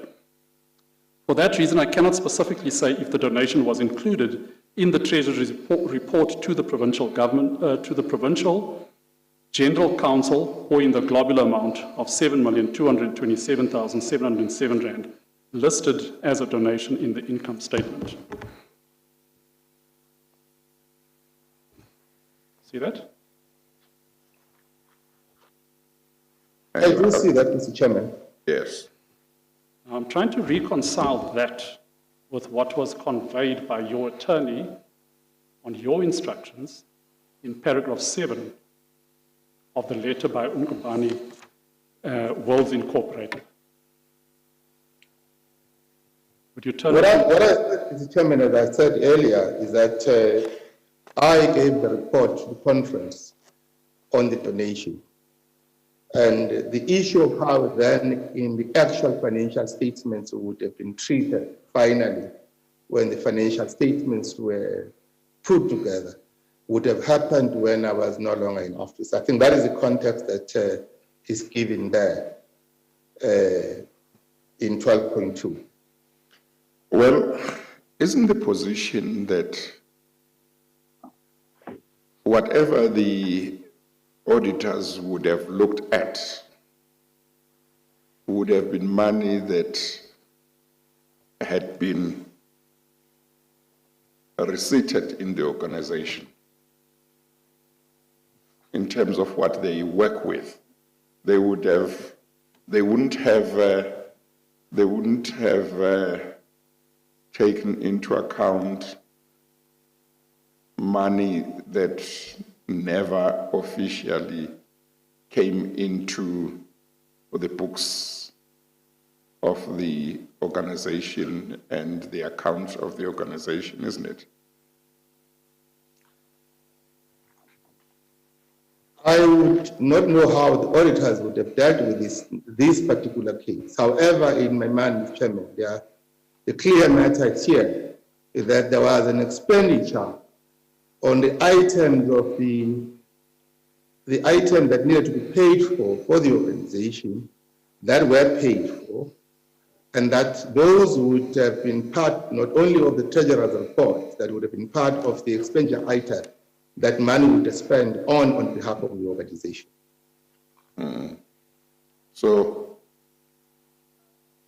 well, after the money had been spent,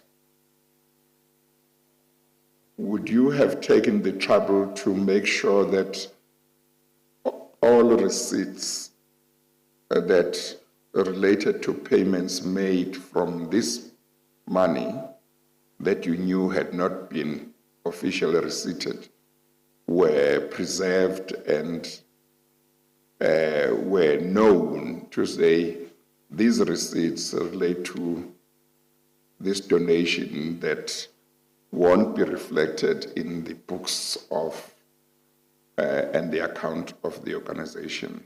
Would you have taken trouble to do that, or that would not have been done?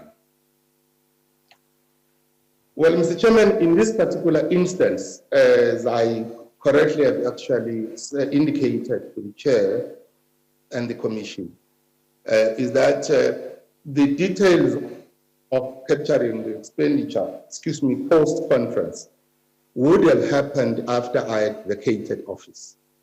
So the question of those are where they would have been treated, but as I say, I don't doubt that they would have been reported because we're part of the court to say these expenditures were incurred, but I wouldn't be able to simply say I would have done 1, 2, and 3 when I was no longer in office.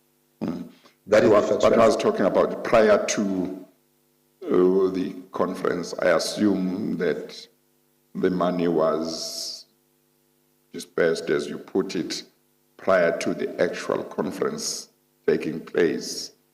But maybe you mean that even during the conference. But if it was used, and since you knew that it had not been officially receipted, I can imagine that it would have been possible to say, you know what, because this money hasn't been receipted, at least we must make sure that the receipts that relate to payments that come from it are preserved and put aside. So, but I'm looking at before the conference started. Obviously, after the conference, you might know, you would not have been part of the PEC, I guess, or you would not have been part of the top 5 in the province. There would have been another treasurer. But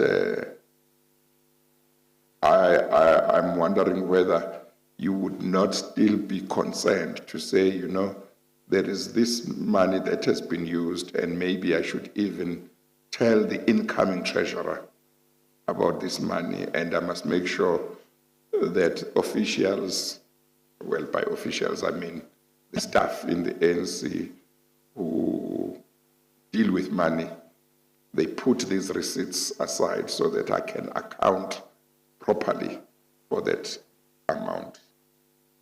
There was an official handover process, Mr. Chairman, to the incoming provincial treasurer. Yes. And as I say, there was a process, in fact, of actually identifying those expenditure items, because they had been, these are expenditure items that were not directly paid from the bank account of the ANC at the time, that had been actually paid through those donations. Okay. And it's a point which I think I must speak on memory, that the bookkeeper in his affidavit makes a point that he actually does consider there were actually payments that were made. It was not necessarily done through the account of the ANC, but they were done through these donations. And I think that information ordinarily, in terms of which expenditure items would have been the money incurred for, was of course actually known and available.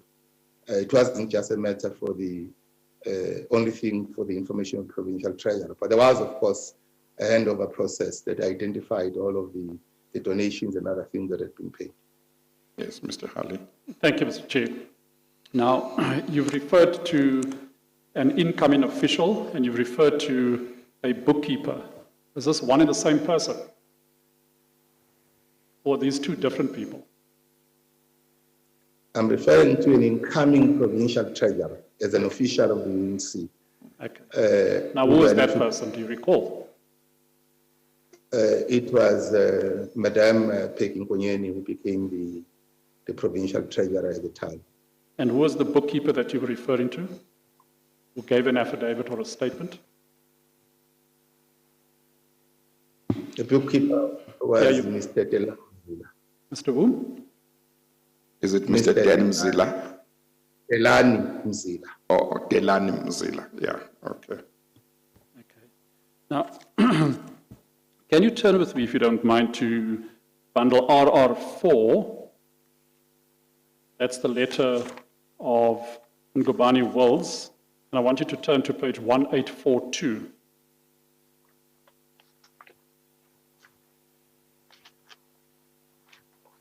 Ngubane Wills, yes, page 142. 1842. So it's the second page of the letter from Ngubane Wills Incorporated. Correct.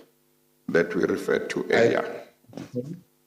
Now, in that letter, you said at paragraph, or rather they said at paragraph 7 on instructions from you, although our client wishes to be helpful in this matter, however, we are instructed to place on record Mr. Mabuyakhulu's resolute stance and that of the ANC as well, that under no circumstances does the organization wish to compromise its donors and or its operations by disclosing information concerning same. Now, let me understand about this policy when you don't wish to compromise the donors.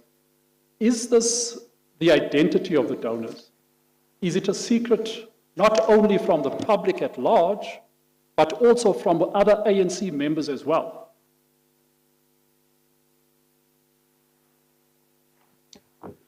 So, Chairman, we must speak in terms of at the time we're speaking of. That is why earlier on in my opening statement, I made a point that at the time there was absolutely no requirement or no policy that required us to be able to reveal the donors, and donors would elect whether they wanted to be known or not known. It was the choice that donors had to do. And there was absolutely no legal requirement for donors to be made known to anybody other than if there was a need inside the ANC. Yes, I'm just trying to understand what was the policy. Did the policy include keeping it a secret also from the rest of the ANC as well? That's my only question. I want to know how far that policy extended. Is that if there was a need to know of information within the ANC, that information was made available to those who needed to have the legitimate reason to know. Why was it necessary to make that point in paragraph 7 of that letter? That is now the point that Mr. Halley has asked you about.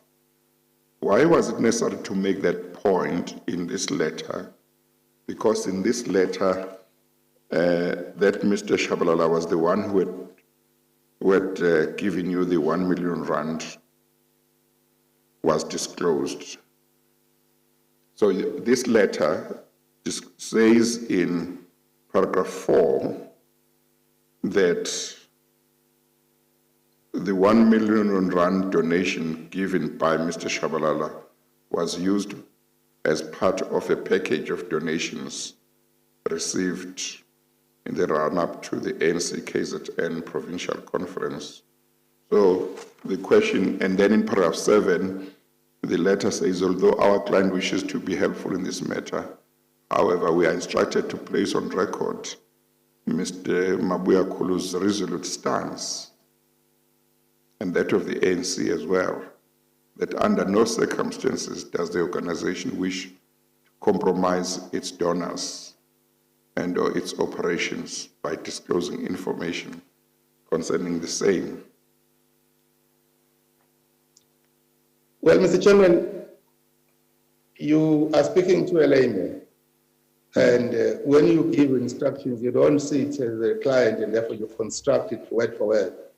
Such presumption, Mr. Chairman, would be taking matters to another level. However, let me deal with the spirit of the import of that as I understood it. That was just to place on record a matter of principle of how we believed at the time, that we needed to have an obligation to also protect the donors. As I've indicated earlier, Mr. Chairman, that there were instances where donors didn't want to be revealed, and there was absolutely no policy or legal requirement for that to happen. And I guess, therefore, what this letter actually attempted to do in paragraph 7 was to make that. And the reason why I say so, Mr. Chairman, is that it is not making specific reference to a matter where, as you say in paragraph 4, it had been said, but it was also just to state for the record in terms of principle. That's how I read it, it's how I understand it. You see, when I read it,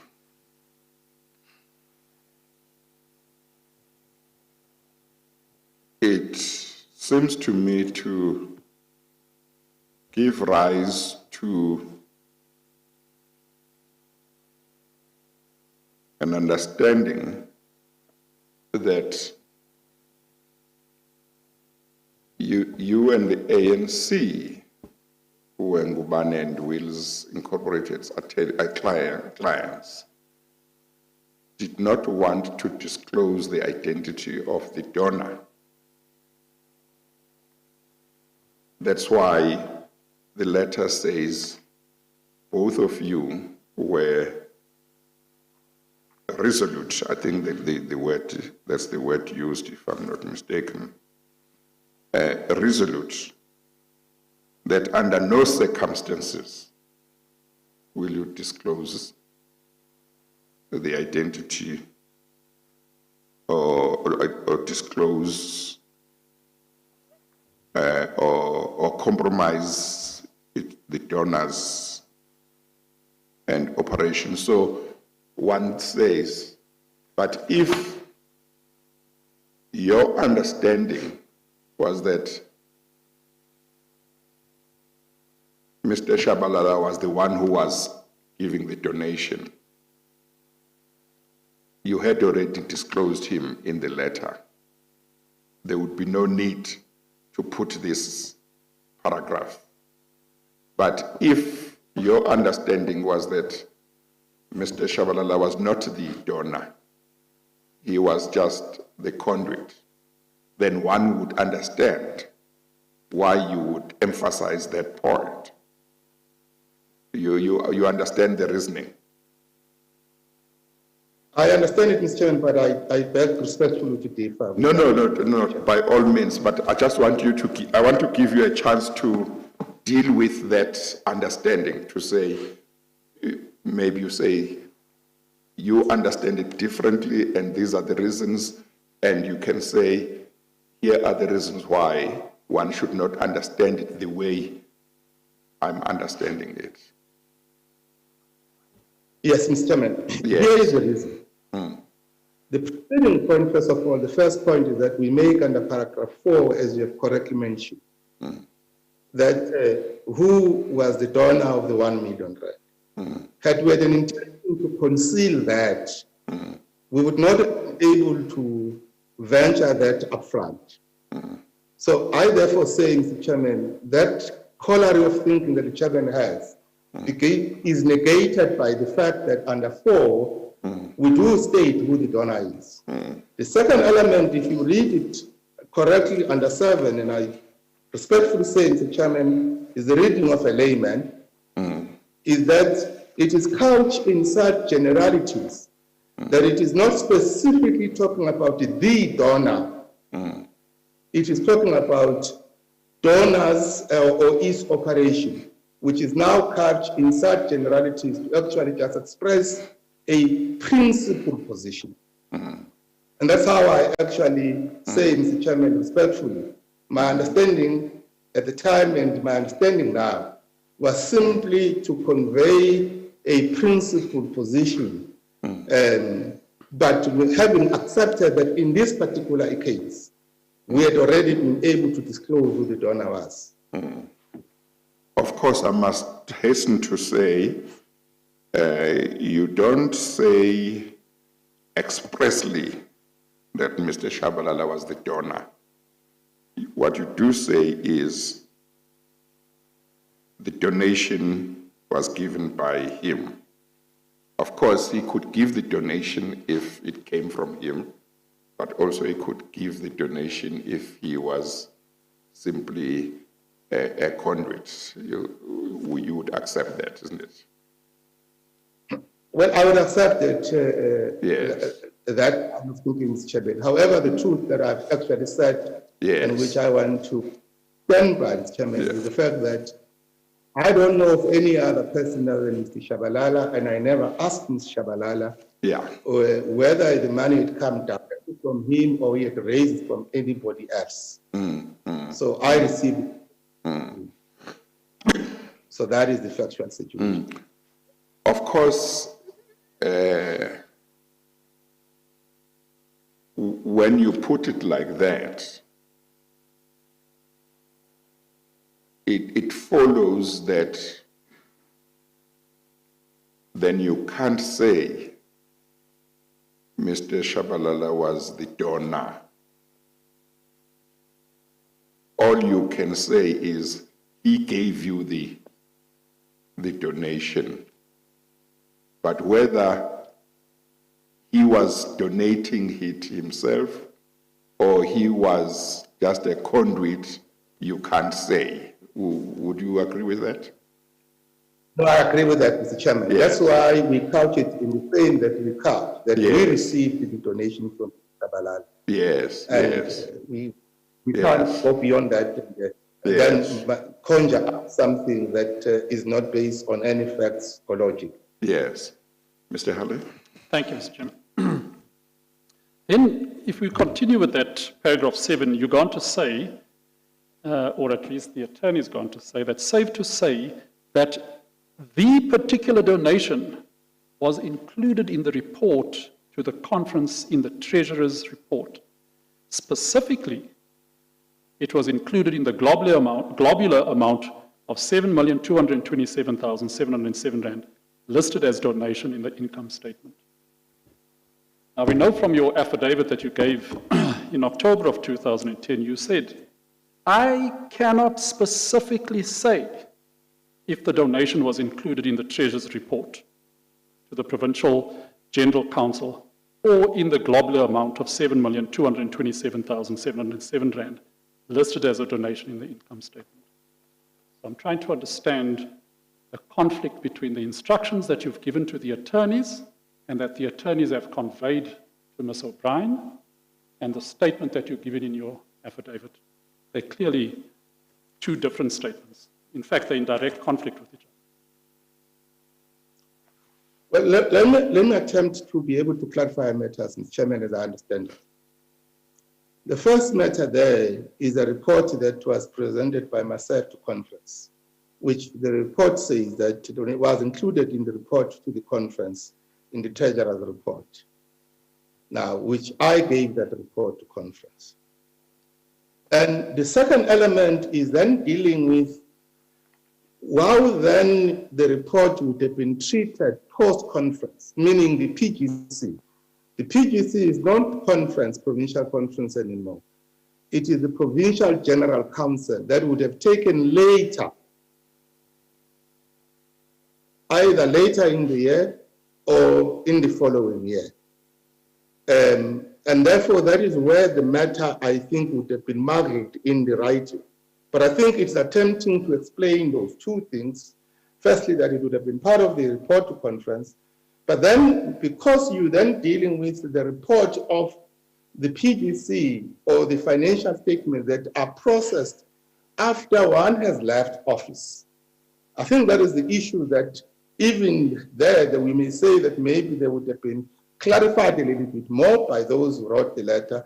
But I think the point of departure is the attempt was to try and distinguish between the provincial conference, the PGC, and the treatment of the annual financial statements.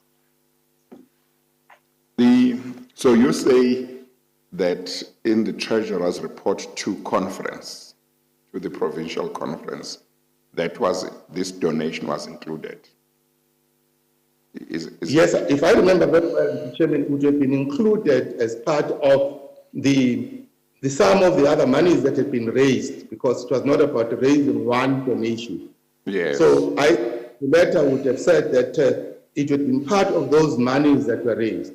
That is where I'm simply saying whether then we can argue about whether the actual amount was 7.2 million at the time. I cannot recall all of that now, but I think there was therefore a report to conference that listed donation, that a donation there.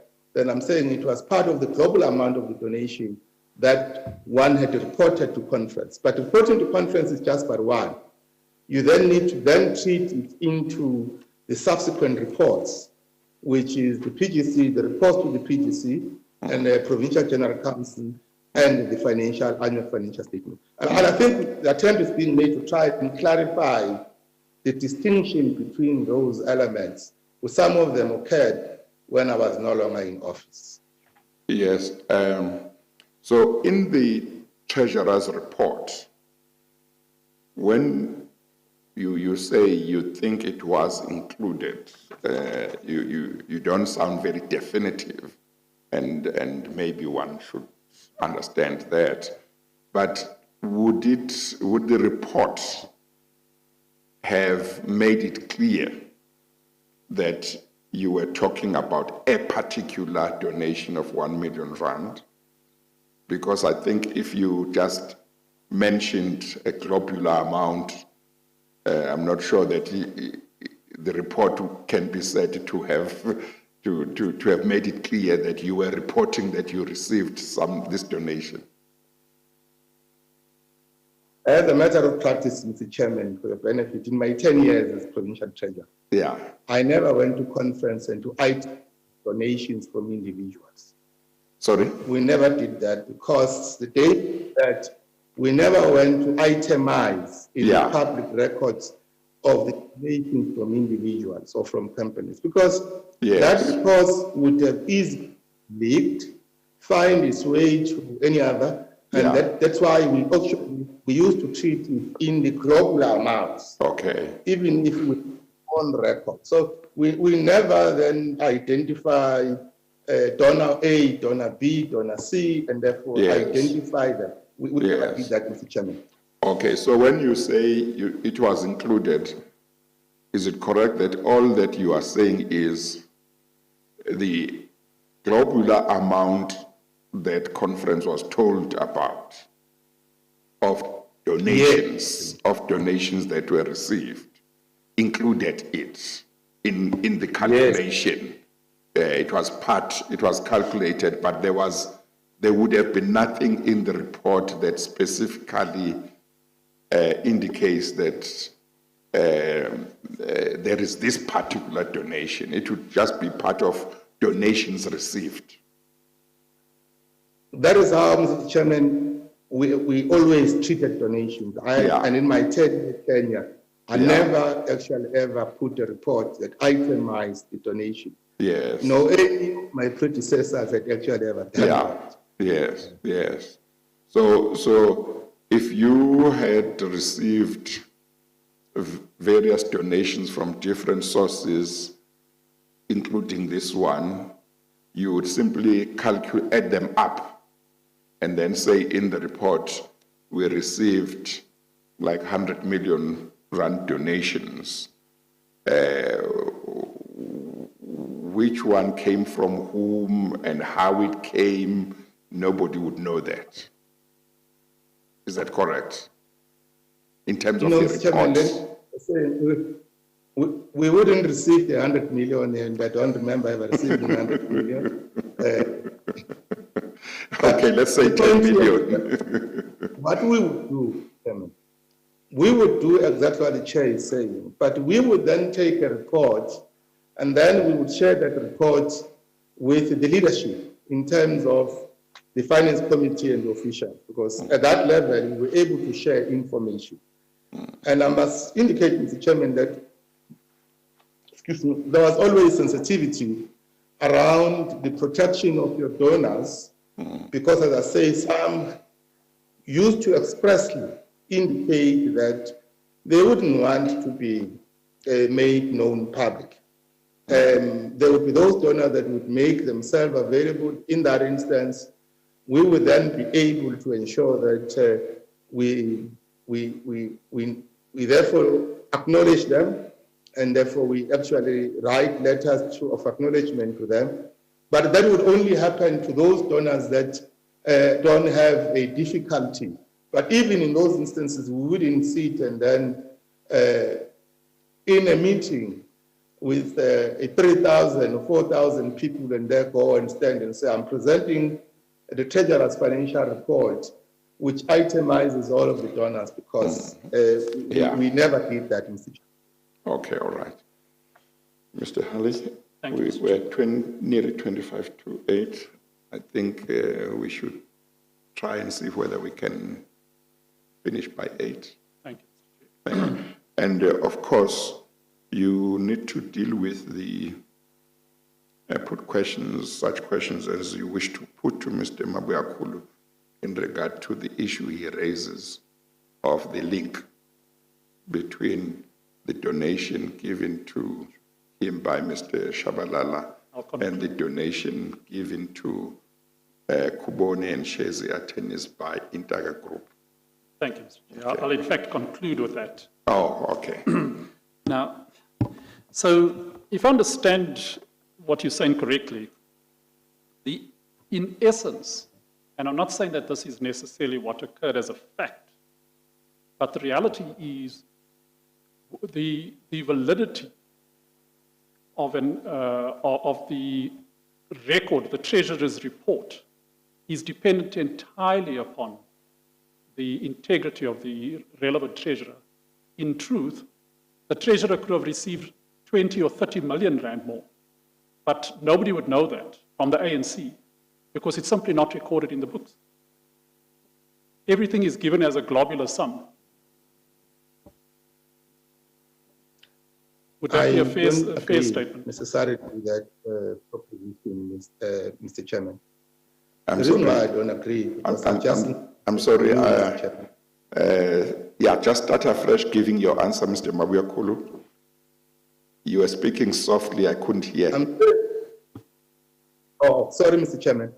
I'm saying, Mr. Chairman, I don't necessarily agree with the proposition made, precisely because that proposition doesn't recognize the fact that I've said, Mr. Chairman, that there were structures that were legitimately being taken to confidence on the donation made by the organization.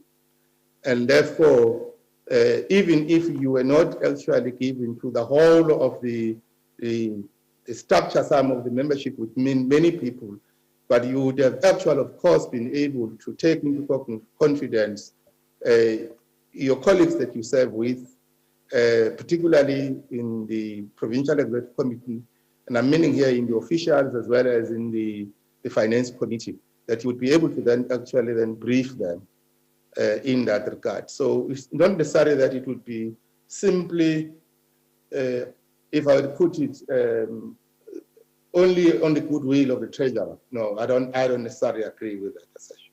Well, if perhaps I've misunderstood then. My understanding is that when you take them into your conference, you would give them information of the globular figure of what was received, unless I misunderstood that. So you're telling them that an amount of, in this case, 7-odd million rand was received. And that includes all the donors. They're not itemized. Each donor is not itemized. Yes, for the purposes of the report that would go to the conference, you wouldn't be able to actually itemize those donors. And we did not do it at the time. I'm We talking did not about the do it at reports to the time structures, the structures of which you Sorry? speak. I'm talking about the report to the structures, the people that you take into your confidence. I'm saying, Mr. Chairman, you would of course have the people that you serve with in the officials, that you would actually be able to report to them that we are actually working on these matters or we are receiving these donors, because the treasurer, although he's a treasurer in terms of the constitution, is to lead, but also is serving together with other officials. So the point I'm making there is the distinction between going to a meeting with a number of comrades or leaders where you could actually then report on the details, because those details would easily find their way outside of the ranks of the organization. Yeah, no, I think Mr. Halley's question is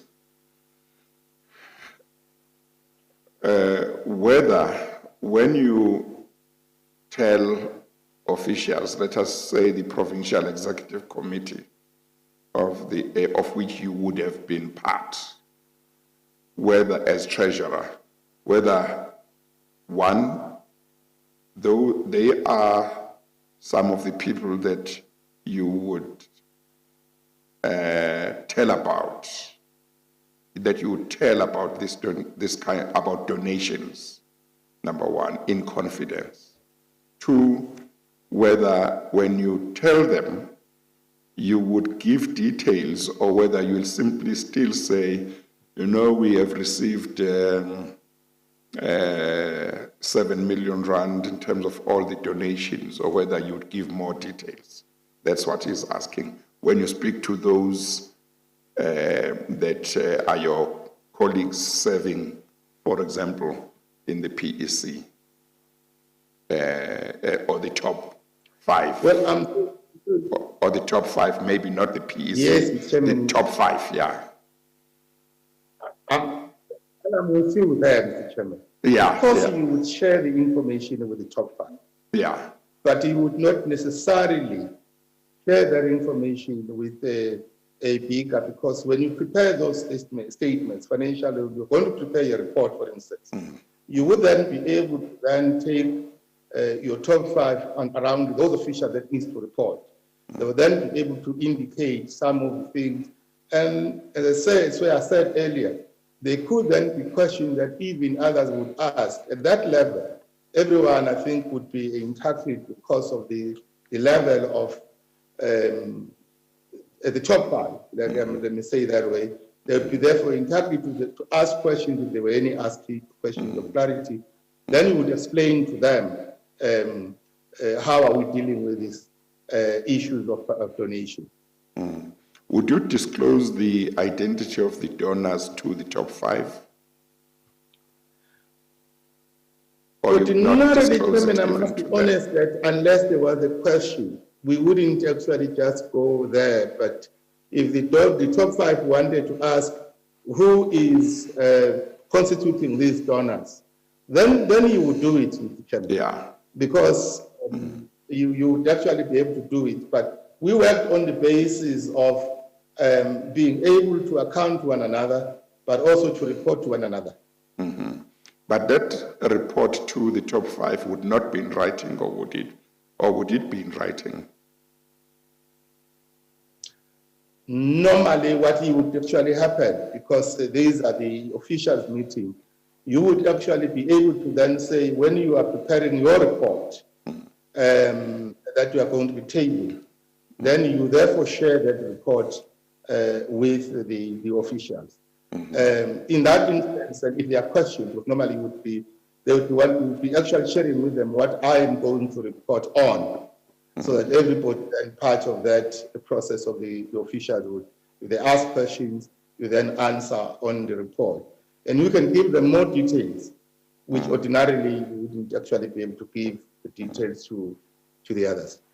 So the report that you are talking about that you would share with them is the report that would go to, for example, conference or to a bigger structure. Is that right? Yes. Yes. So, but that report is the one that you said will not have details and will not indicate individual donations, is that right? That's right, Mr. Chairman. Yes. The caveat though is that if then, for instance, who are the donors that have given us this money amongst the officials, then you can share that information as officials. Yes. But that would be verbal, is that correct? It would not be in writing?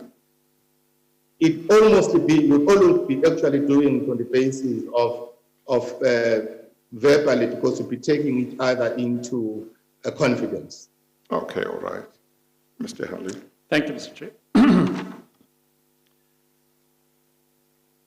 Now, if you could turn with me to page 18, sorry, this is bundle LEA 27 again.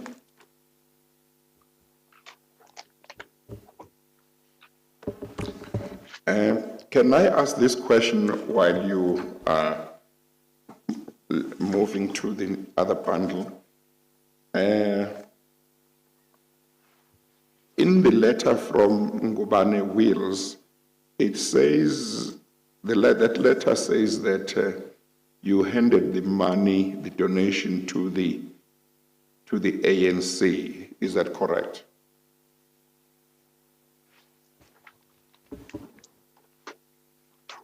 Just repeat it for my clarity, Mr. Chairman. Yes, that letter is at page 18421 of bundle RR4. And I think the particular part is in the second page of the letter. It's the second paragraph on page 1842. It says, the opposite seems true in this instance. On the one hand, we have an individual member who states that he handed over a donation of 1 million rand to the ANC, which he received from a donor. And on the other hand, we have an organization which, through various officials, confirms that it received the donation from the individual concerned. Well, here is the lacuna here, Mr. Chairman. And that was the lacuna that occurred at the time, and I wasn't responsible for it. When this matter first arose, this legal firm acted both for the ANC, but also acted for Mr. Sipho Shabalala. Now, it was later when we became aware that that ordinarily, in our view, would have been a conflict of interest. And hence, you would see that we wouldn't have given any instruction to the extent that would actually be constructed in that particular manner. I'm just only clarifying for the commission. So I guess is your answer to my question that it's not true that you handed the money over to the ANC? I think what the writer might have meant here, they may have meant that Mr. Shabalala handed the money to the ANC. Yes. Because I have said on record that I received money. Yes. So I am not contradicting that version. Yes. So I wouldn't have said the state that he handed over. Okay. Let me just see. Maybe I missed something. On the one hand, we have an individual member who states that he handed over a donation of 1 million rand to the ANC, which he received from a donor.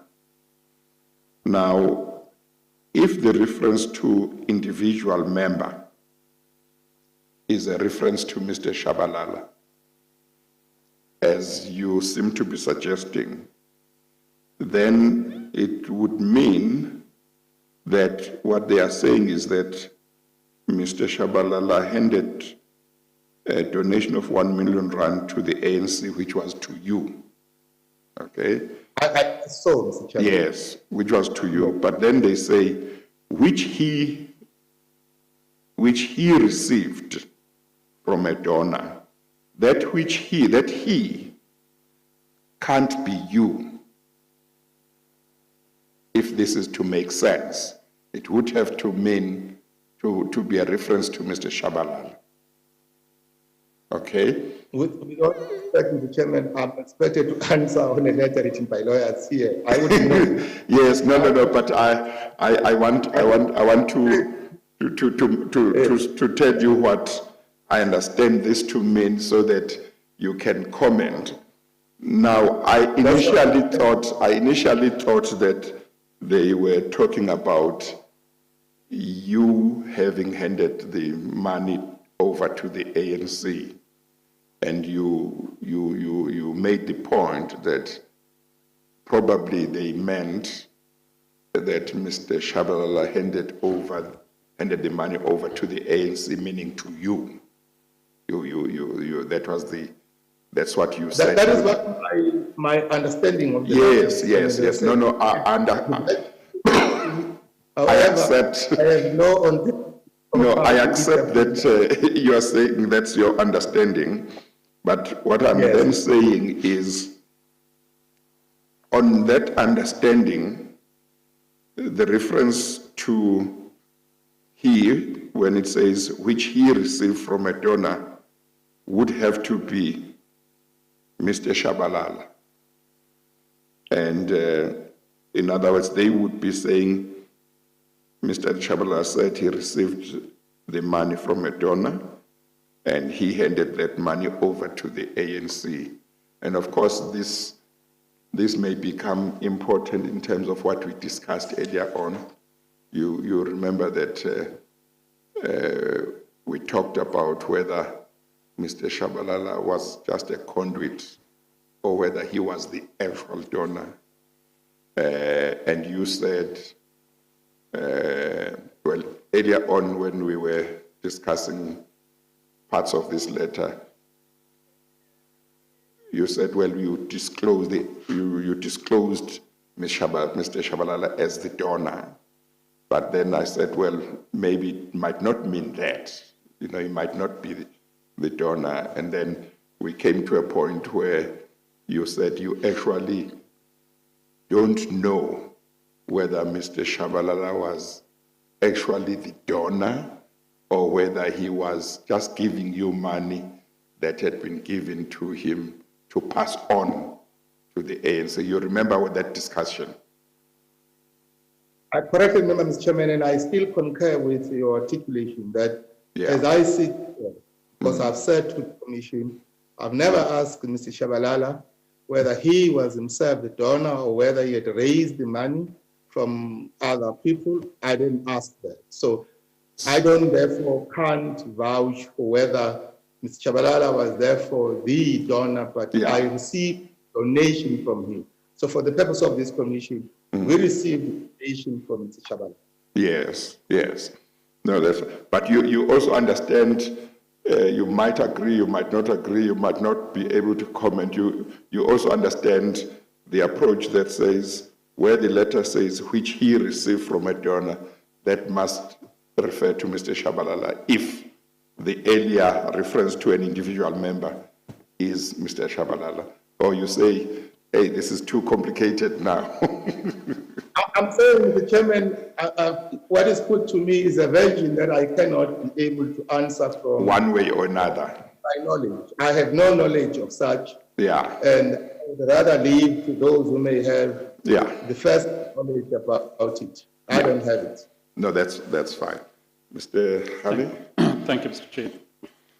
Then, if you would turn with me in bundle LEA 27 to paragraph 6 on page 24.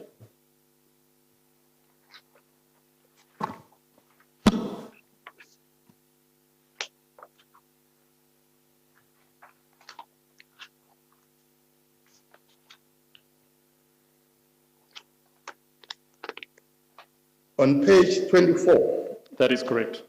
Paragraph 6. Yes, Mr. Chairman. At paragraph 6, you say, I recall that Mr. Sipho Shabalala was one of those who undertook to raise funds on behalf of the ANC. Prior to the conference, he informed me that he had fundraised and wished to pay funds to the ANC. I do not recall the exact date that he informed me of this, but believe it was approximately 2 months or so before the provincial conference. Now, we know that the provincial conference was, in fact, from the 20th to the 22nd of June. So that would have meant that we're talking about approximately in April of 2008. Thereafter, I received payment from Mr. Shabalala in the amount of 1 million rand. To the best of my recollection, I received the funds from Mr. Shabalala on or about the 11th of June of 2008. The point over here is that as far back as April of 2008, on your understanding, Mr. Shabalala was already in possession of the 1 million rand in cash. Is that correct? No, I'm not saying that, Mr. Chairman. I said, Mr. Chairman, there was an indication that Mr. Shabalala was going to raise the money. Part of those were going to actually assist us in the call of raising the money. Now, I only received the money and I didn't know how much Mr. Shabalala was going to give to me until I received the money on or about the 11th of June. Okay, now I understand. Well, my point is a different one. My point is that you say in this paragraph 6 that prior to the conference, which we know was approximately 2 months prior, you say he indicated that he had fundraised, in other words, passed, and that he wished to pay the funds to the ANC. Now, it may be that he was talking about a different amount of money, but that was not your understanding. Your understanding was that the amount that he subsequently gave you on the 11th of June and the amount that he was referring to 2 months previously were the same amount. That was your understanding, correct? Mr. Chairman, he never raised any amount. He actually had just infer, like when you are speaking and talking and say, we know, Treasurer, that you have made a call for us to be able to support the ANC. And therefore, I also would want to see what I can do to support the ANC. Now, I'm saying it is almost along those lines that he had indicated. But at that stage, he didn't say there was an amount of so much that was available. No, I only then knew how much Mr. Shabalala has raised when he presented to me. Well, I think what Mr. Halley is suggesting to you is this, that based on paragraph 6 of your affidavit,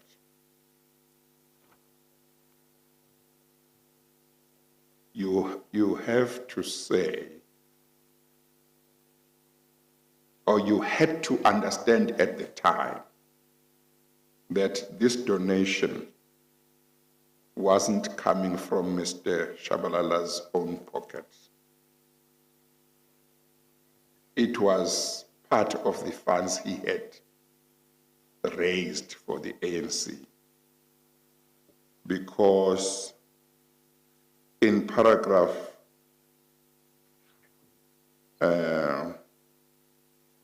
because I think you say in one of your affidavits that you had made a call, or the ANC had made a call to its members and its supporters to raise funds for it.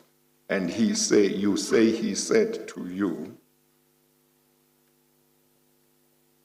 that he had undertaken to raise funds on behalf of the ANC. And you say prior to the conference, he informed me that he had fundraised and wished to pay funds to the ANC. I do not recall the exact date that he informed me of this, but believe it was approximately 2 months or so before the provincial conference. Thereafter, I received payment from Mr. Shabalala in the amount of 1 million rand. So I think Mr. Halley is suggesting to you that in the light of this, when you received that donation from him,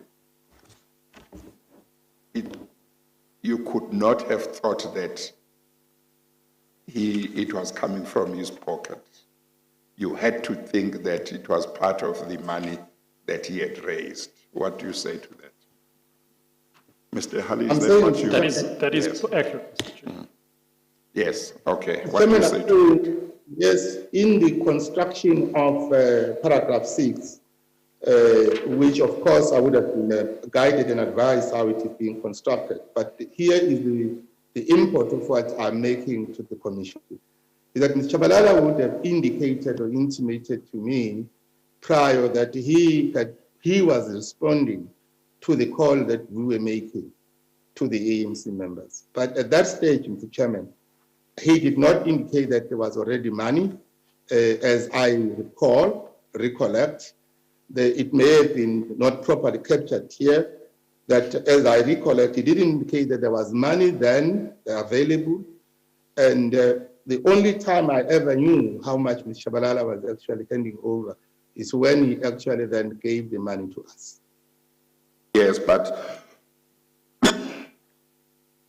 the point is, based on paragraph 6 of your affidavit, what you are saying is, one, you recall that Mr. Shabalala was one of those who had undertaken to raise funds on behalf of the ANC.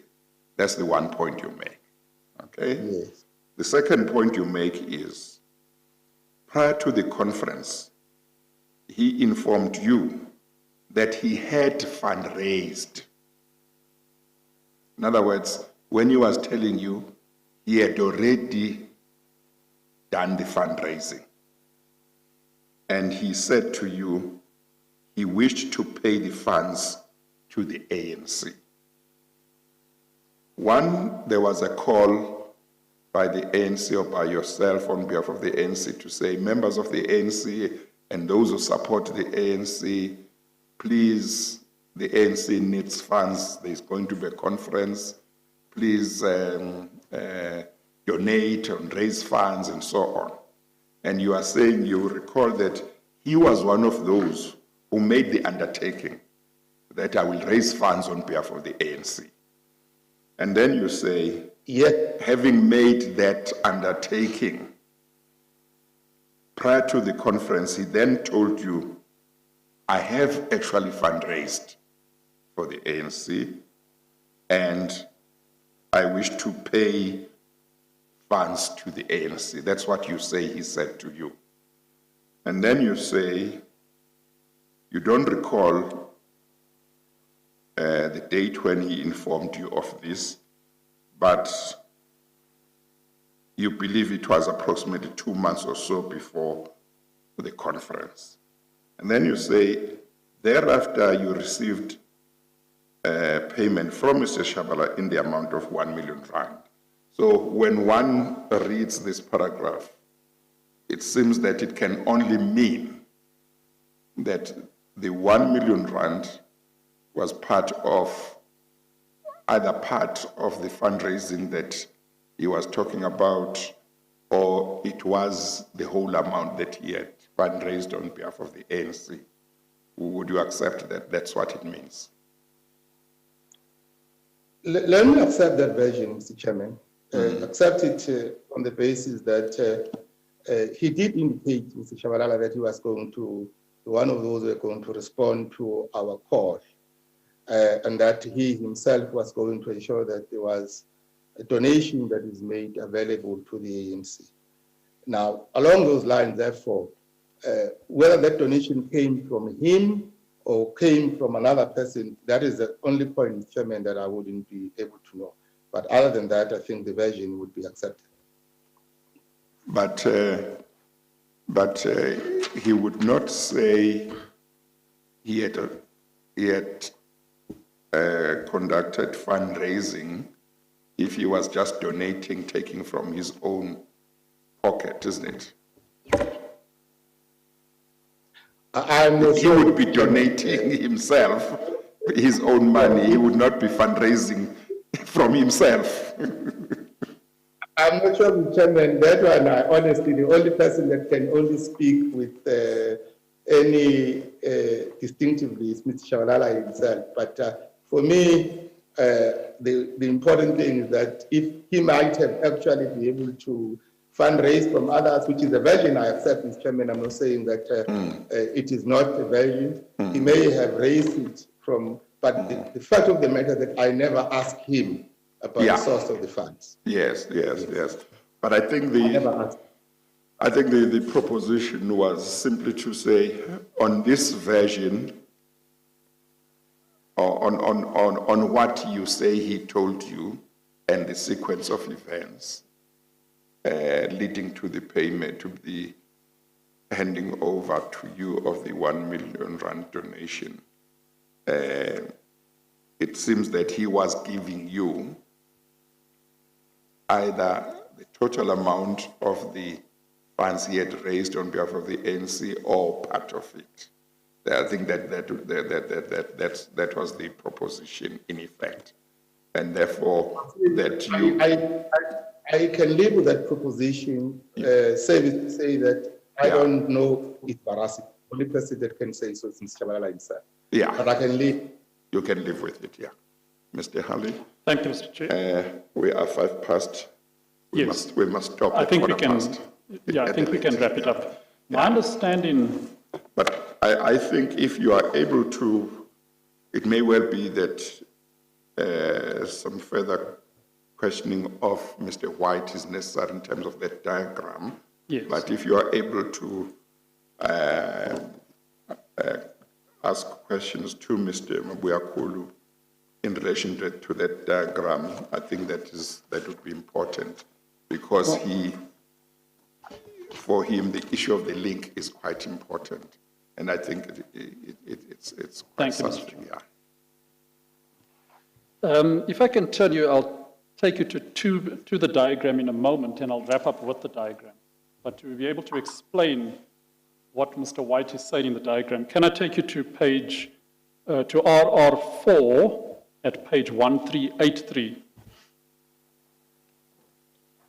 1383, bundle RR4. 3.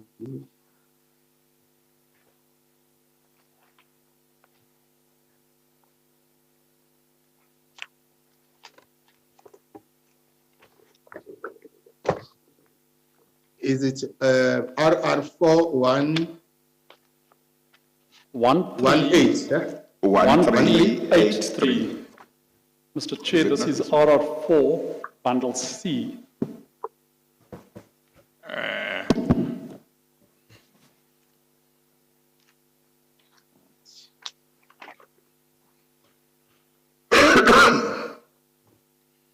Repeat for me, Mr. Chairman. Have you got it? Page 1383, bundle RR4. It says summary of findings. 1383, bundle RR4.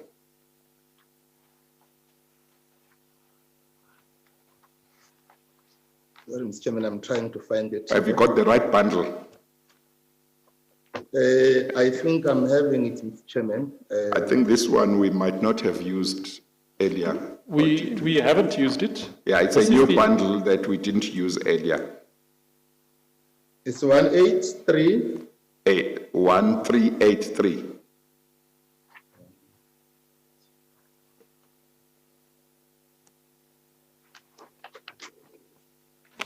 What page can you find? I'll tell you whether you are in this right bundle. What page are you on at the moment? I am, Mr. Chairman, on 1834. No, I think you are in the wrong bundle, because this one doesn't have 18 something.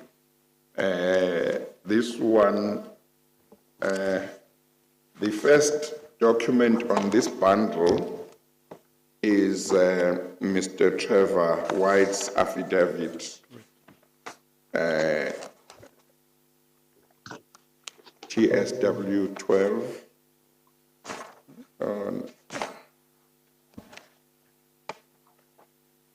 Mr. Halley, are you able to assist him with more particulars? So the very first document in this particular bundle, which starts with RR. I couldn't catch that. Maybe his legal representatives can help him to find it. Mr. Chairman, I think we have found it. Have you found it? 1383. Yes, Mr. Chairman. Okay, all right.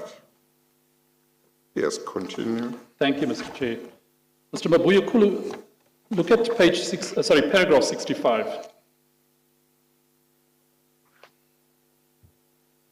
Have you got that? Yes, Mr. Chairman.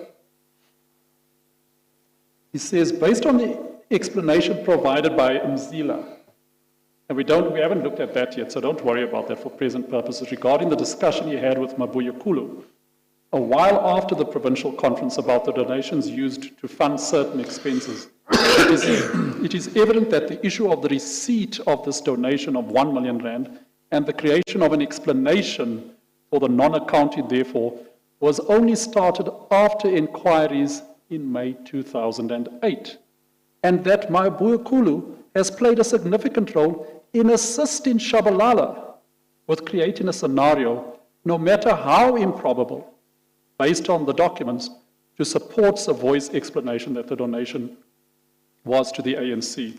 So what he's saying is that your version that you received 1 million rand from Mr. Shabalala, he's saying in the first instance, there's no evidence to support that you actually received 1 million rand in cash. But he says in the second instance that the reason why you have created that explanation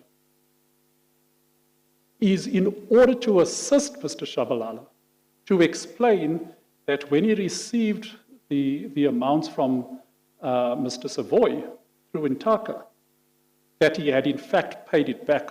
So you were coming to his assistance. In a nutshell, what he is saying is that he does not accept that you actually received 1 million rand in cash from Mr. Shabalala. He's saying that's a fabricated story, that you did so in order to assist Mr. Shabalala. Mr. Chairman, any witness that comes and must actually, whatever he says, Mr. White must then produce his own evidence. And therefore, in that evidence, why would I assist Mr. Shabalala and for what benefit and for what purpose?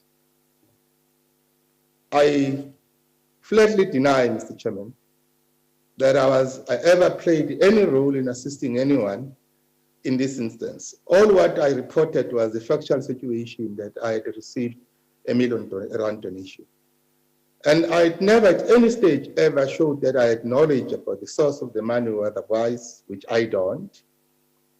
And in his own version, which I think it is Mr. White himself who can only explain this illogical reason of how then does he connect that 1 million rand, which I said I received from Shabalala, and what would I have benefited in this particular, if I was part of a scheme or an enterprise. I therefore deny, Mr. Chairman, that it is an illogical inference that is not borne by facts, that is not based on any rationality, but simply the figment of his imagination.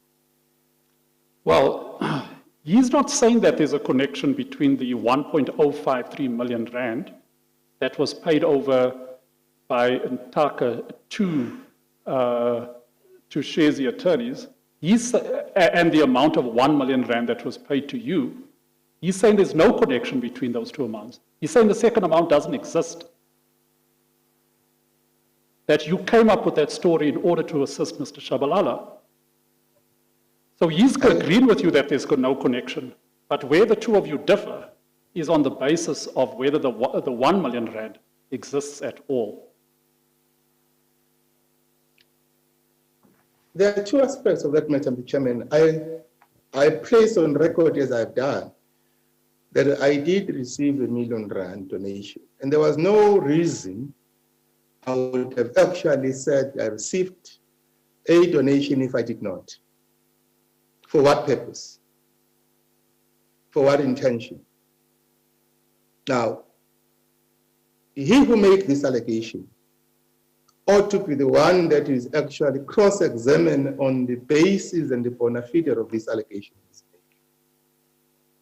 So I'm actually saying, Mr. Chairman, I did receive R1 million for the benefit of the ANC. And there's no reason I would have created a story that would have placed me into a matter that I am no player, I have no role in it. And as I've said earlier in my opening statement, where I've been dragged into a criminal matter that had absolutely had nothing to do with me. And by so doing, my image has been impugned. My character, both politically and socially, have been assassinated. So there's absolutely no logical basis that I would have manufactured something like that if I didn't. And if you go over to the following page, at page 1384, at paragraph 6, he's now been providing a summary of his findings.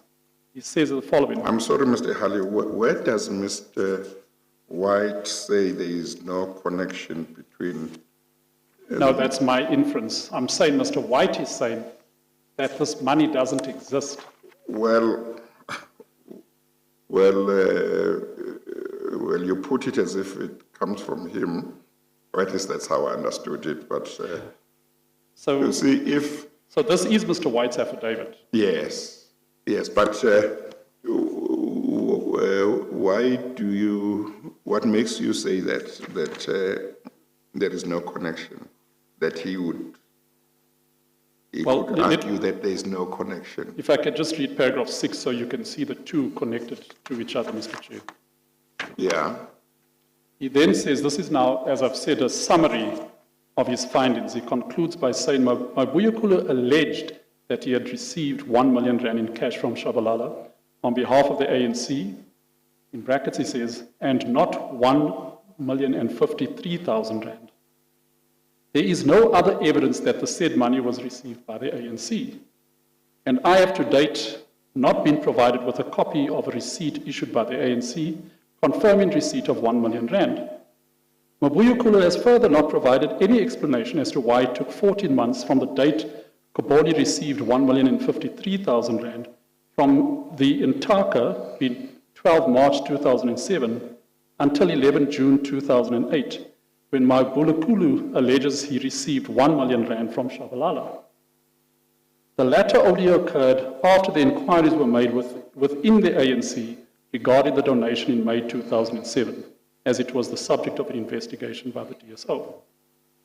So the way I read those passages, what he's saying is that the R1,053,000, which was paid over in 2007, and this R1 million over here, if it existed, there's not sufficient evidence to show that it existed at all. And that's why he's questioning, he says, there is no evidence that the said money was received by the ANC.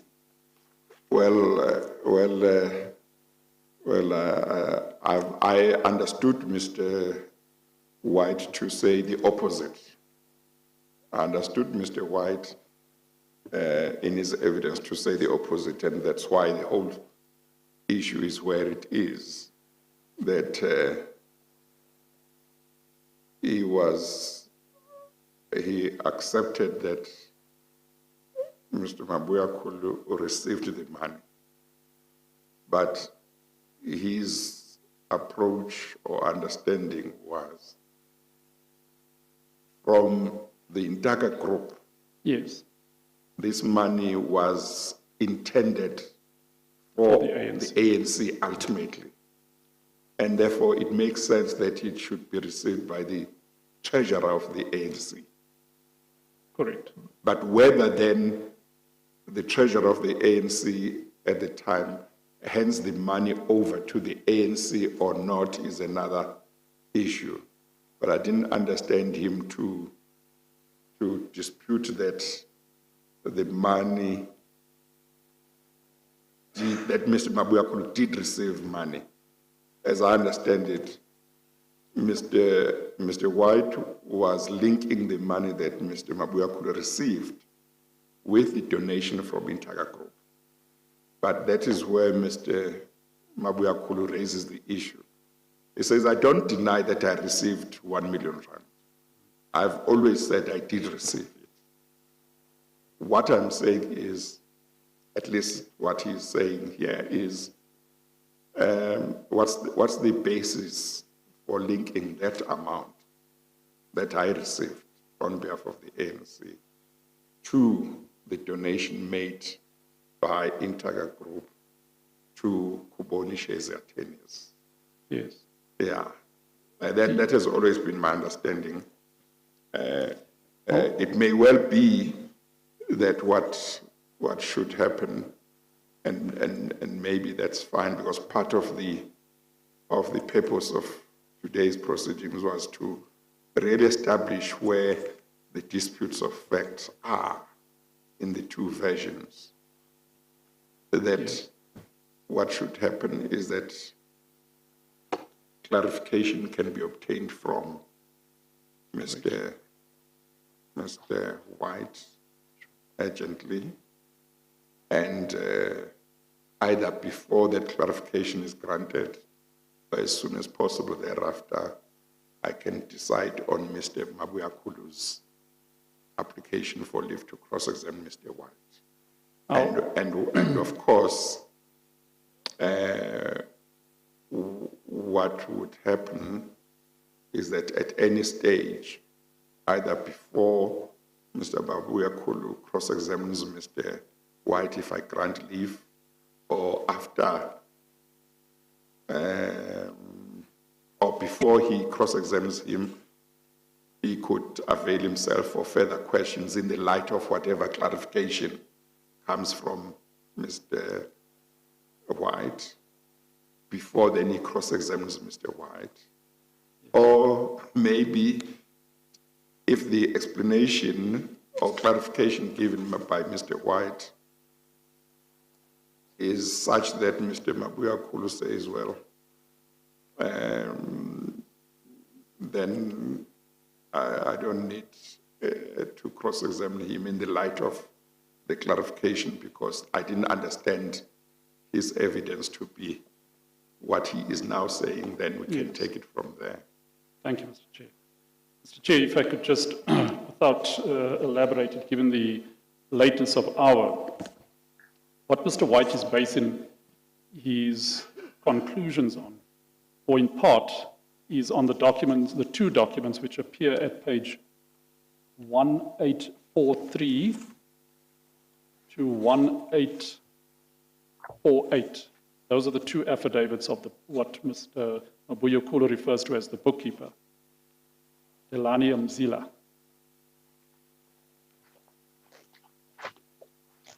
I'm sorry. This is part of bundle RR4. What page is 1843. Well, you have two. There is 4C. This is bundle RR4, pardon me, Mr. Chair. 4 only, without an alphabet.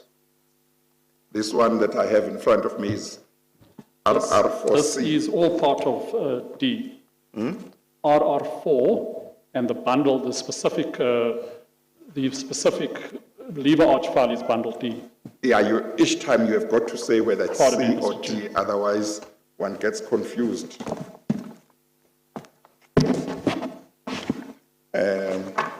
Just give me the page numbers again, 18. So it's 1843. 1843. And there's two affidavits, and they go up to page 1848. So there's two affidavits that are encapsulated in that. Yeah. And that is what Mr. White... Okay, let's talk about this one of Mr. Elani Mzila, which starts at 1843. Correct. Are you saying there is something that is said in this affidavit on which you base your understanding that Mr. White So, is saying that there is no connection between Intaga Group's donation and the money that Mr. Mabuyakhulu received? so what he's saying is, if you read what Mr. White is saying, Mr. White is saying that the issue of the 1 million rand donation arose after, if you read through these two affidavits, the issue of the 1 million rand arose after May of 2008, when it came to the knowledge of Mr. Mabuyakhulu that the DSO, which was the Directorate for Special Operations, was investigating, the old Scorpions was investigating the issue. So he says that arose afterwards, if one has consideration or has regard to these affidavits. So he's saying that's when it arose. Yes, but when it arose on the face, it could arise at a particular time and still have the connection. No, sure. But what he's saying is, so if you go back to his affidavit, what he's saying is, as I read the affidavit, my understanding of the affidavit is that he's saying the connection, if there is a connection between those two amounts, then they're going to have to explain how it is that the amount that was paid over in 2007 to Mr. Shabalala, but only because, to Shezi attorneys, but was only handed over to the ANC in 2008. And what he's saying with reference to these affidavits is that it's clear that the amounts were only handed over in 2008. So that's that's in terms of when Mr. Mabuyakhulu got the money that he got.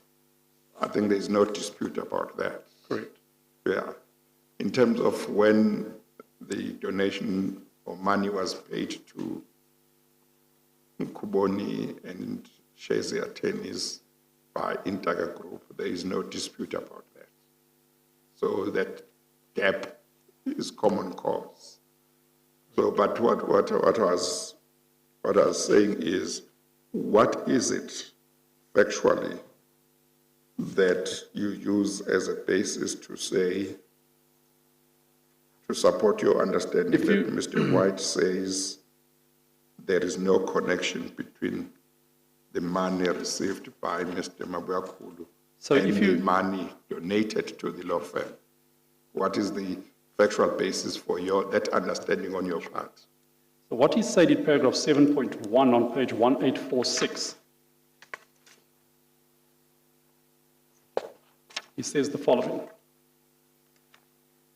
On the 20th to the 22nd of June 2008, ANC Provincial Conference was held in Pietermaritzburg, KwaZulu-Natal. A while after the conference, I was approached by former Provincial Treasurer, Mr. Michael Mabuyakhulu. He asked me whether I had noticed that certain items of the budget for the conference have not been paid by the ANC Provincial Treasurer's Office, and further informed me that these items had been paid for by donations money. So that's what he gets informed. He then goes on later on in paragraph, under paragraph 8, he says at paragraph C, I was informed by Mr. Mabuyakhulu. I have no personal knowledge and details of the donation used to pay for the items not paid for by the office of the KZN. This question can be directed to Mr. Mabuyakhulu, save for the last paragraph where I explained how the statement was commissioned on the 29th of August of 2009. So the point that I'm making is, and it's not the interpretation that or at least I don't understand, I understand Mr. White to be basing his interpretation on these two statements. And if one considers what he's saying, he's saying that these two amounts of money, the one that was paid over in 2007 and the amount which has been spoken of in 2008, he says that that amount doesn't exist because there's not sufficient evidence of it. But what he is saying also is that if that amount was designed to, sorry, if I could just refer to one further thing, if I might, Mr. Chair. No, that's fine. No, I don't think you need to go further. Actually, I think paragraph 2 on page 1843 is important. He says, in the course of my duties, I confirm that a donation of 1 million rand was received by the African National Congress from a donor who I am advised was a certain Dr. Savoy. So that's... None of the parts you have read to me seem to me to support the point you make. But I think the proper way is let's get Mr. White to clarify this. Yes. As soon as possible, so that I will see in the meantime whether I can decide Mr. Mabuyakhulu's application even before that clarification is given. But if not, as soon as possible after Mr. White has clarified, I will decide it. Let's leave it on the basis that you understand it in a certain way, but the person who was doing the investigation, let him clarify. Thank you, Mr. Chair. You understand, Mr. Mabuyakhulu.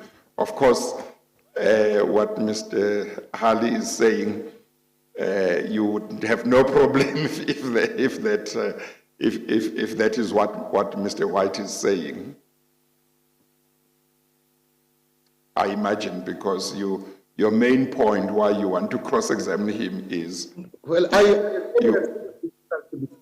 I'm sorry, I'm saying your main reason... The main point, Mr. Chairman, is precisely that. You see, if you go to TXT W21, which is Mr. Hali's illustration before this commission, he then indicates at the center of the square all of the payments. He then makes these very dotted red lines with the boxes outside. Now, my question, Mr. Chairman, you have the money we are being told by Mr. White himself how the money is being dispersed. Now, clearly, if I received money, we now know from Mr. White himself that the money that I received was not the same amount of money. And at no stage would I have actually been able to defend anybody by manufacturing something that doesn't exist when there is no link between the two. Yeah. If he therefore, because it is true, he is linking it. It is not the other way around, as Mr. Hali is saying. Mm-hmm. He is actually linking. And because he links it, he is the one who must come to explain. Yes. What page again is that, Mr. Mabuyakhulu? You mentioned the page just now. The page where you are looking at, where the diagram is.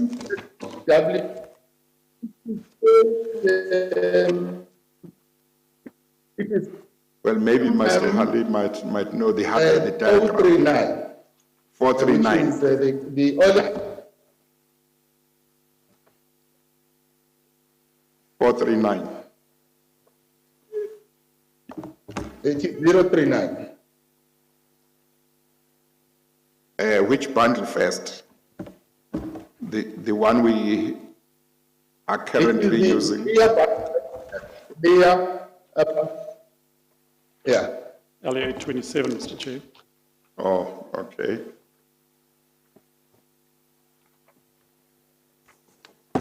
And I'm saying, Mr. Chairman, if you go through there, you will see that Mr. White is making that link through the red dotted line, as well arrows, and as well as the boxes on top of that. The question, how do I come into that equation? Yes, that is page 39 of bundle RR7. Or that's at page 38, is that right? And then at 39. They're two different documents, Mr. Chair. Sorry? Those are two different documents. The one is TSW 19 at page 38. And the one at page 39 is a different diagram, which is TSW 21. Yes, but Mr. Mabuyakhulu is referring to page 39. Correct. Yeah. Yes, W21 and page.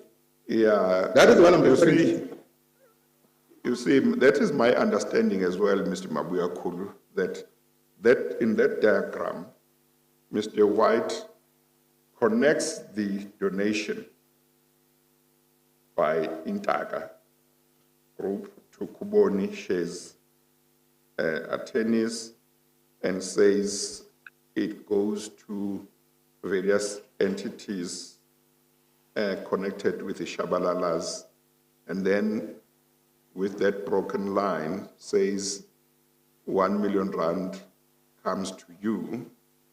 Of course, he has got it to the broken line to the ANC as well. But I don't know if there is a key here. Some of the lines are solid. These two are broken. Does it give an indication, Mr. Ali, whether the broken one means? My understanding, which is the one that I've just indicated, was that this broken line is a reference to the version that has been provided to support what Mr. Shabalala, how Mr. Shabalala. So he's not supported, he's not saying that this is the correct version. He's questioning that version. Is questioning it. That's my understanding, is that he's questioning that version. He's saying that he's given a broken line specifically because it's not part of his case. Yes. Okay. No, let's leave it at that. Let's get him to clarify, and including what he says, what this means, and then once he has provided that clarification, then Mr. Mabuyakhulu can be finished with the affidavit, Mr. White's affidavit. If he does it in an affidavit, it would be better if he does that in an affidavit. But such an affidavit can be obtained within a matter of days. Yes, now I'll consult with him as soon as just a brief point. Yes. Yeah. Okay, let's leave it at that, Mr. Mabuyakhulu. Let's get clarification from Mr. White so that you are questioned on the basis of something that he has clarified, but also then I will apply my mind to your application in the meantime. Thank you, Mr. Chairman. Let me take this opportunity. Thank you for affording me an opportunity. Yes. I say, Mr. Chairman, I've been waiting for a long time. Yes. Because a lot of innuendos and allegations were made in a matter that I still strongly believe, Mr. Chairman, I had no criminal role to play or any wrongdoing whatsoever.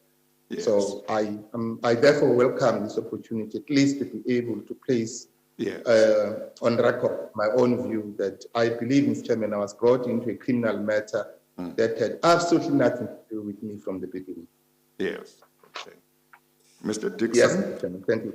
Thank you. Yes, thank you very much, Mr. Chairman. We'll take it as you have directed. Yes, yes. Okay, no, that's Thank you, Mr. Thank you very much to everybody. Thank you to Mr. Mabuyakhulu and to Mr. Dixon. Thank you to you, Mr. Ali, and your team. And thank you to the staff and the technicians for making it possible for us to sit until this time. Thank you. And we will now adjourn. And I indicated during the day that tomorrow I will hear the evidence of Mr. Kevin Wakeford in relation to Busasa. We adjourn. Thank you. Thank you.